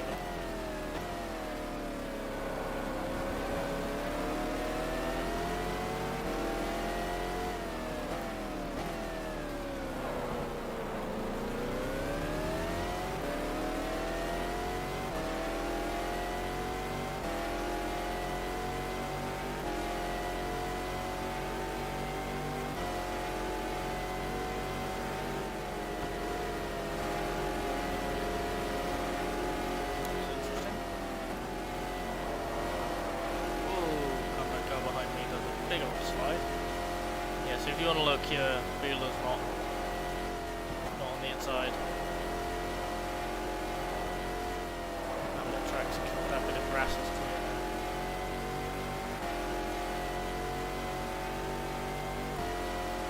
now. I mean, the Viper dominated the class, to be fair. And there's a bunch of privateer Vipers as well. But yeah, you can just get a hold of this install. GTS and GT. GTS hasn't quite been tuned as much as the LMPs. GT hasn't been tuned at all. So if you want to use those, sure, but don't expect the same level of quality and realism as you get with the LMPs. But yeah, you can just get this installed from Crabby's Discord, which you're already in, I think. Second than GTS.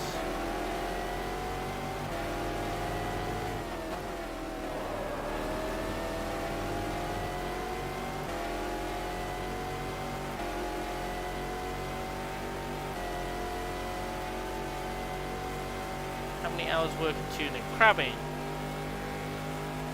are you there? Okay. Crabby's been slowly working on Le Mans. I'm back. Crabby, how long have... At a guess, how many hours do you think you've put into this race in particular? Good question. When did you start? What month? It took me, so I had about a month, so I started doing it. It didn't go right. So that must have been about 10 hours, and then I took a month off. I then started tuning again, which took another 3 weeks to a month. So yeah, it was like about a month, another month on top of that.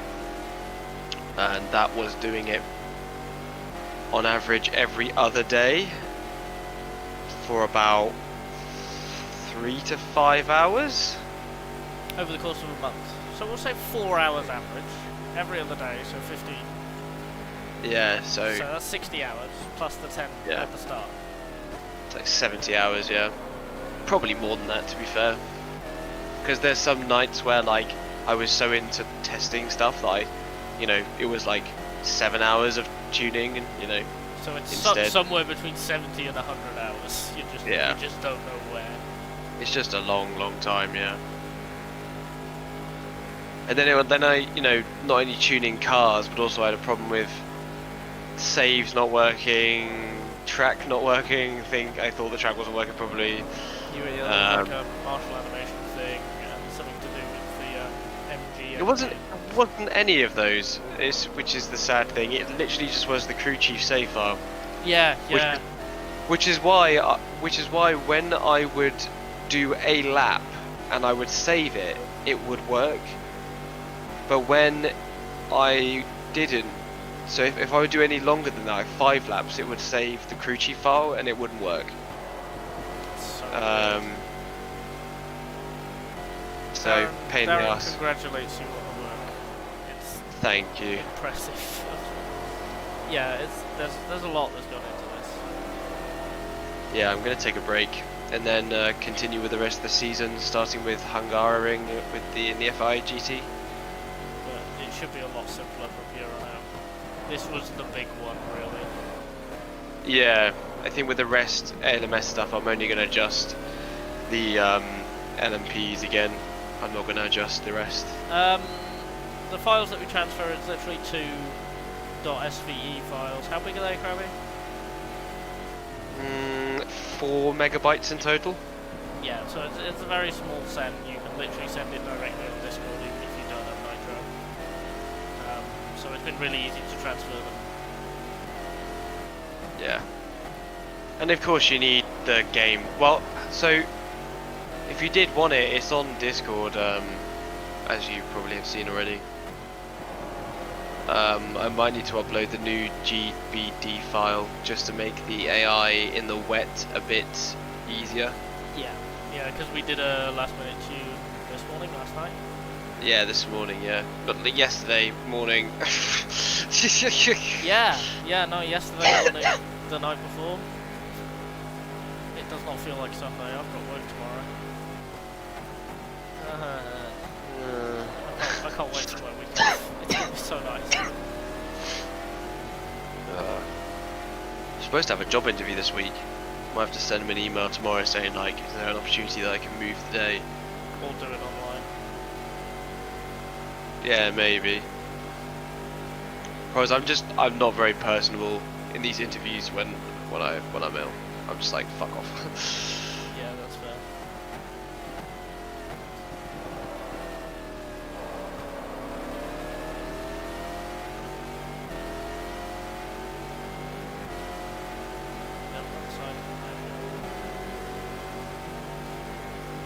No, it's up for me. I can't get it to display on the stream, and I don't know why. So I can read you that the gap between first and second, which is McNish and Brabham now because of Alvarez's pit stops, is 394 seconds. You just can't see that. I don't know why. I can't work it out. It's annoying. But that's why I can tell you that the first GTS car is 19th, and it's Carl Wendlinger.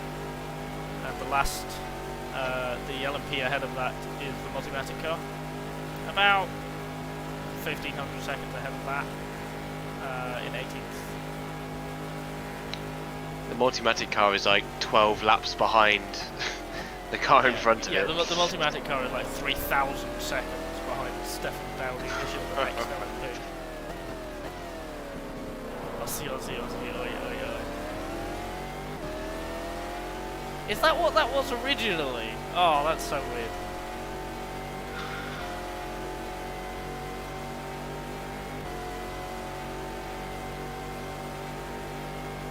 Chants are just odd.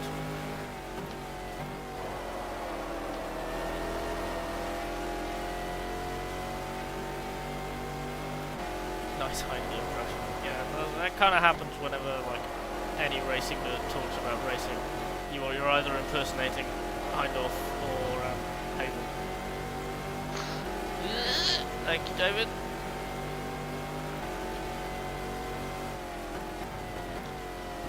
They do. They do. I much prefer sea shanties.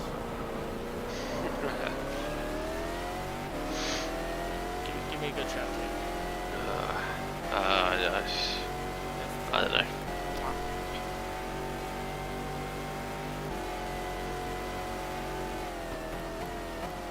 What if you impersonate Willy T. Ribs?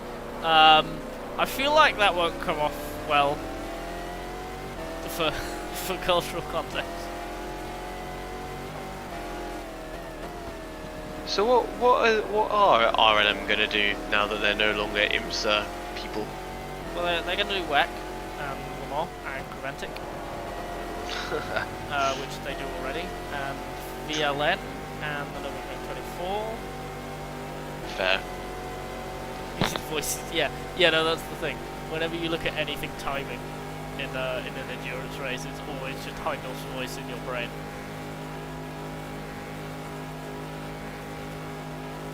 And Creventic Sim would be cool because there's some wild cars in Creventic. And I mean, they go to tracks like Enno, which you just don't see in modern sims. Which, granted, not an amazing track. I'll give you that. Wrong. Kind of sucks. But like 2019 or something at Creventic, there was a early 2010s Corvette running like a GT2 car. There was. That was Hugely great. depowered, I remember. Oh yeah, no, to not stomp on the GT3s in straight line speed. I used to watch the 24-hour Dubai every year. That was really cool. Yeah, that's just too much racing now. Yeah, honestly. I'm doing my best. I've managed to keep up with WEC. I'm like one race behind with IMSA. I'm a few races behind with GT World. Lots of races behind with NASCAR. I wish I was unemployed and could keep that far up. I am 7 months behind.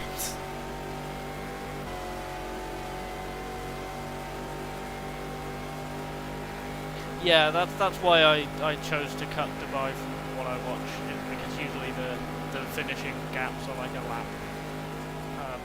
And there's not that many cars that can realistically win. There's like 6 to 8, which for a race with GT3 at the top end of the field isn't that many.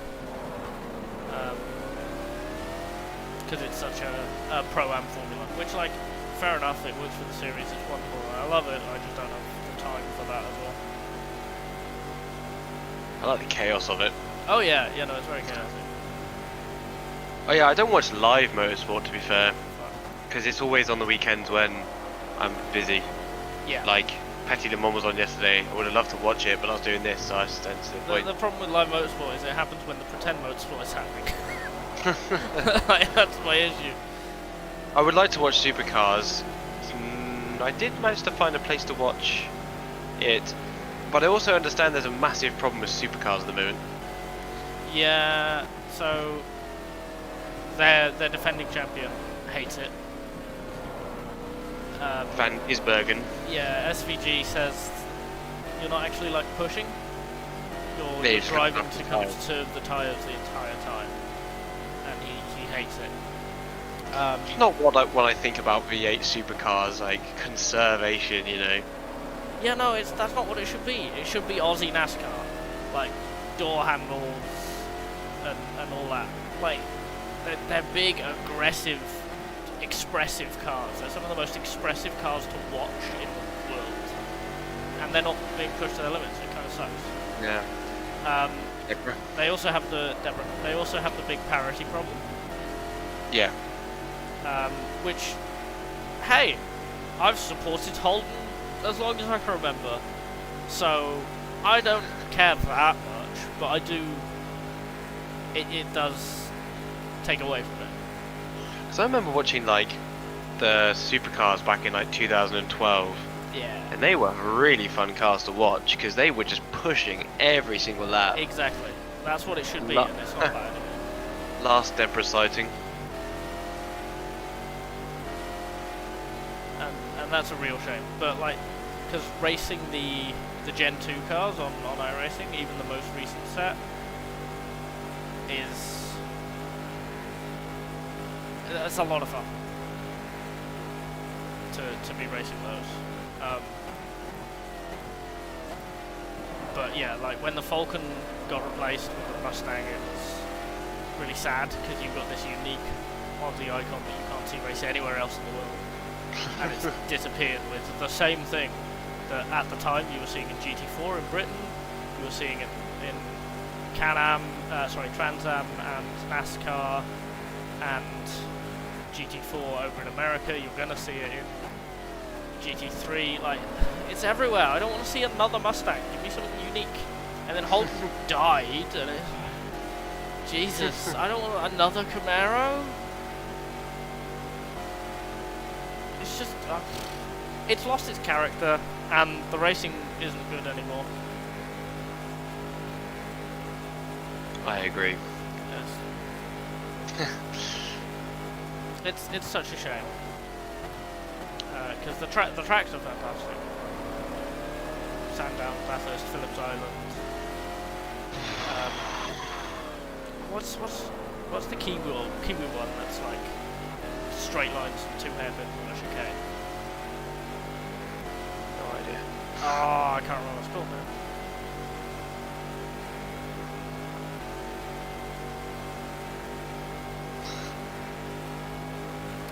Yeah, the racing race to race has been awesome, but the championship is utterly dominated by Chevrolet.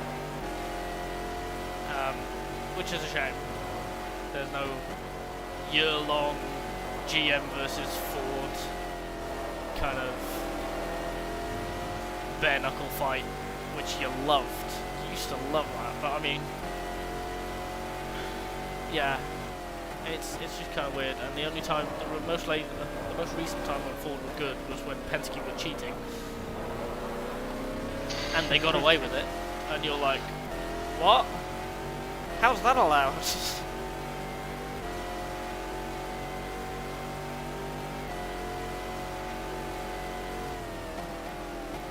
Yeah,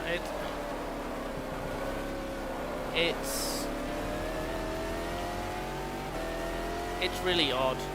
The way that it's policed, the way that the tyres work and the regulations work, the lack of unique car models, the lack of competition between brands over a championship level, the fact that several iconic circuits are leaving because they're being demolished. Patagonia, Sandown.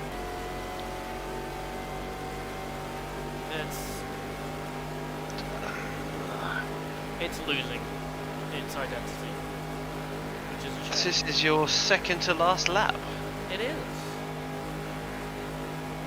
Why is that panel so quick and straight? Because they don't really use draft, they just automatically go the highest speed you can get in drafting. Oh. It's like NASCAR Heat 5, but a lot older. $100! Jesus Christ. I hope that's per year. But even then, like, charging that much for that series is gonna kill it. I think WRC went up at the beginning of this year as well, because they were doing the rally. Yeah, you know, it went up a lot more. Because the series is dying, and they've got the core fan base to pay for it no matter what, and they're just milking them more. Yeah. So bad. Yeah. But actually, I'll tell you what, I have like Red Bull TV on my tablet, and they have the highlights that I want to watch. Like they're like 40 minutes long per day, which is kind of what you get with the old highlight stuff. Yeah. So I'm just like, fucking hell, it's brilliant. It was $40 5 years ago, and now it's $100. Jesus. And F1 TV costs $80, and you're getting 23 individual events. You're only getting what, like 16, 20 with V8s? Because there's like 3 races in all of them. Fucking hell, almost phlegmed myself to death there. Yeah, there are some series which are doing a lot right. WEC are doing pretty well. SRO are doing fantastic. But have you noticed that WEC is trying its utmost hardest to deliver those races on YouTube as quickly as possible? Yeah, no, WEC is doing the best that it can, where it is. SRO is doing absolutely fantastic. Creventic is doing absolutely fantastic. BTCC have started putting their races on YouTube after they've been televised, so they're doing the same as WEC now by the looks of it, which is great. And then you've got WRC, Supercars, the way IMSA is going, IndyCar, which IndyCar are doing reasonable, NASCAR are doing reasonable, because the full races do go up on YouTube a couple of weeks afterwards, which is cool. Are you going to get across the line before the timer? Yes. Yes. Last lap. Behind me, okay.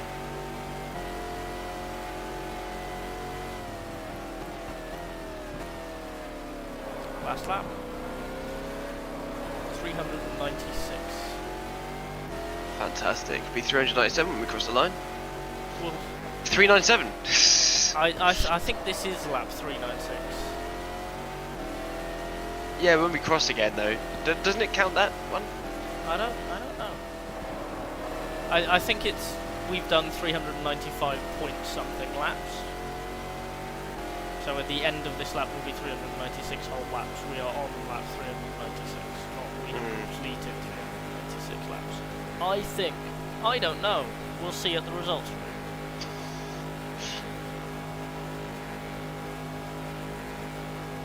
It's happening. It is ending. Our pain, our suffering.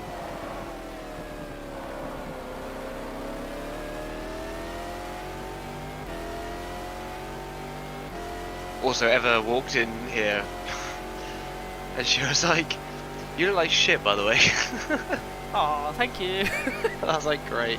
She's like, yeah, this is what happens. This is what I do for funny pretend racing cars. I'm gonna miss looking at these Porsches down Le Mans. Look at them. Oh, they're doing their best. Honestly, probably really fun to drive around Le Mans.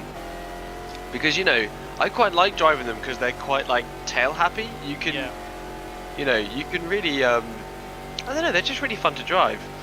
They're quite difficult active. to drive. They're very active. They're not a safe car, but they're not a wants-to-kill-you car. There's a particular way of driving. Yeah. Which I'm not very good at, I must say. I'm not very good at driving. Because for me, this is just, it doesn't quite have the feedback for me to get a handle on the car like that. But yeah, like, if you can get the hang of it, great fun.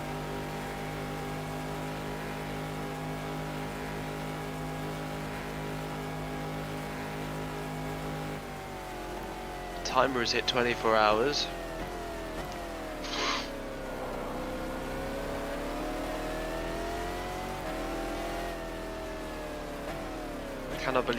I just cannot believe again that we've managed to take a Panoz in GTR2 around 24 hours in real time. It's just fucking crazy. This isn't iRacing or R Factor. This is it's something GTR2. This is something you've cobbled together in a game that's almost 20 years old, emulating a race 23 years ago. And it's been so much fun. I can't wait for the next special race, which will hopefully be the 10 hours of Road Atlanta. Is it 10 hours or 1,000 kilometers every day, isn't it? It says 10 hours on the thing, but yeah, 1,000 kilometers. So we'll probably reach 1,000 kilometers first. Probably.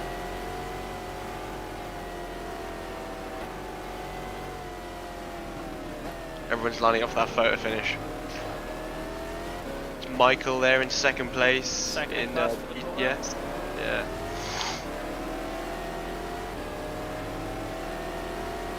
See if we can see the person that does the wavy wave. No. No wavy wave person. Yay! That's the end. Nice! Fuck yeah. 1,440 minutes later. Plus an hour and a half. Plus an hour and a half. Yeah, 1,440 minutes of racing later. Actually, it's actually, so we started at 12:10 yesterday, and it's now basically 1:30. Makes for what, 80 minutes? Yeah, so actually that's pretty good. 520 minutes. Ah, brilliant. Yeah, bring it back to the pits. Yeah, I'm doing the full cooldown lap. Good. After all this effort, I'm copping out now. This is fucking, yeah.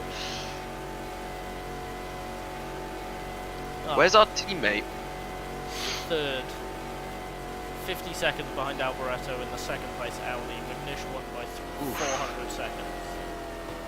Alboreto was really actually, Good recovery though.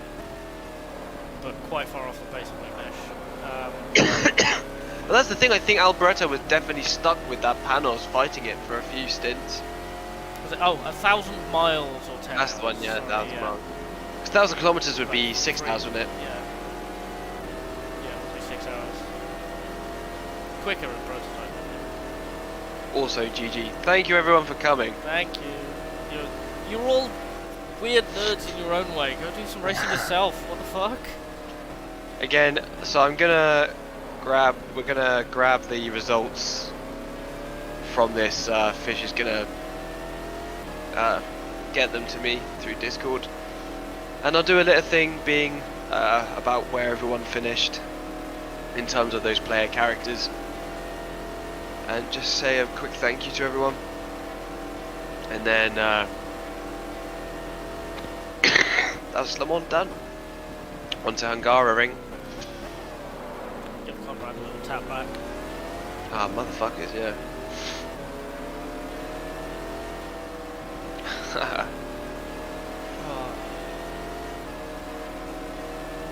And if anyone wants this version of the game, it's on the Discord, so you can play it for yourself.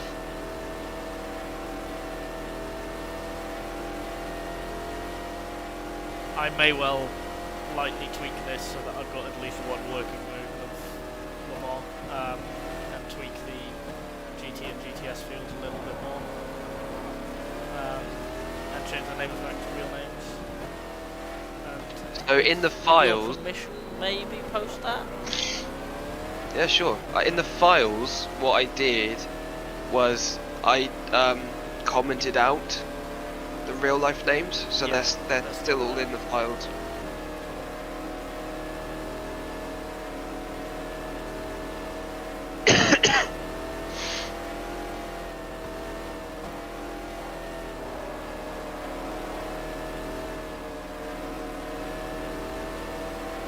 Fuck it.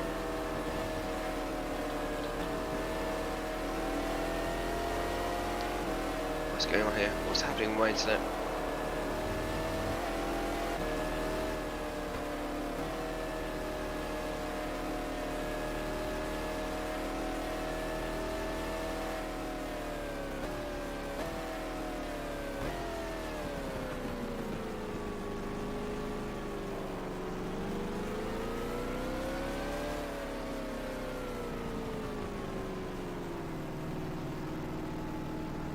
There's the wavy guy on the entrance to pit lane.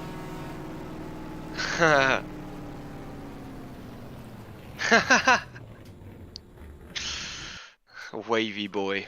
38 finishes. Raffinelli was one of the retirements. I couldn't remember. That was it. Yeah, Okay. pretty good. Click on something else. Screenshots. All those cars on the same lap. 231, 8, 231, 6, 231, 4. Yeah. Right, so I'm just going to grab the rest of them.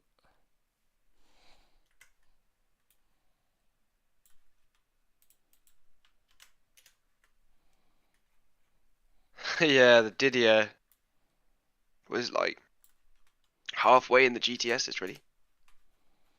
Okay, top 3 in every class. McNish, Audi. Alboreto Audi 2 laps behind, and on the same lap was Brabham in the Panoz. Honorary mention for Submachine Gachet, the Courage, 4th also on the same lap, and us in 5th. 5 laps behind the Yeah, leader. you made it, El Nuno. Prototype 675, the Rock Cars, Racing Organisation Corsa in the Reynards, 1 and 2, 14 and 15 laps down overall.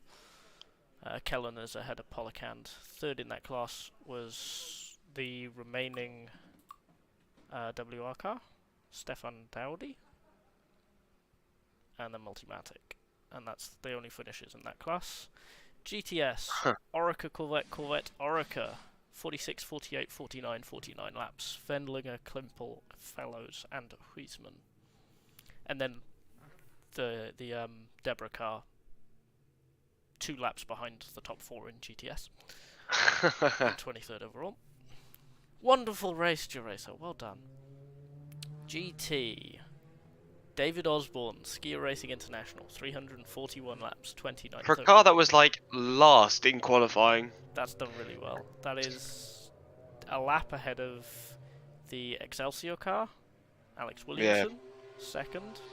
And then a lap back was Perspective, and that was Thierry Perrier, who is on the same lap as Bernard Chauvin, which is the BBA competition car. Awesome. Retirement. Well, there's only one thing left to do, Wow. and that's the thank you to Fish. Thank you so much for coming to do this. Thank you for inviting me. That's I'm alright. such a nerd. I will never say no. And thank you everyone for coming along and watching. I'm going to give GTR2 a bit of a break. Yeah. But we'll get back to Hungaroring as soon as I feel like it. Thank you for watching on both streams. And Yeah, also it's Billy's been fun to streams, have everyone around. If you popped over from Billy's streams, thank you. Yeah, it's been good fun to talk about old racing history and relive this bit of old history ourselves. Anyway, I'm gonna go to bed now. yeah, I'm gonna go and do the washing up and tidy up my flat because it looks like a bomb site. So good night, Fish. Good night. Good day. Good night. Good night at 20 to 2 in the afternoon. Good night at 2 in the afternoon. And see you all. If you haven't already, Discord is in the description where you can download the race that you've just watched and play it yourself. And of course, I'll ping all my future races on there and announcements, etc. I've also got a couple of other racing ideas that I want to do. So anyway, cheerio.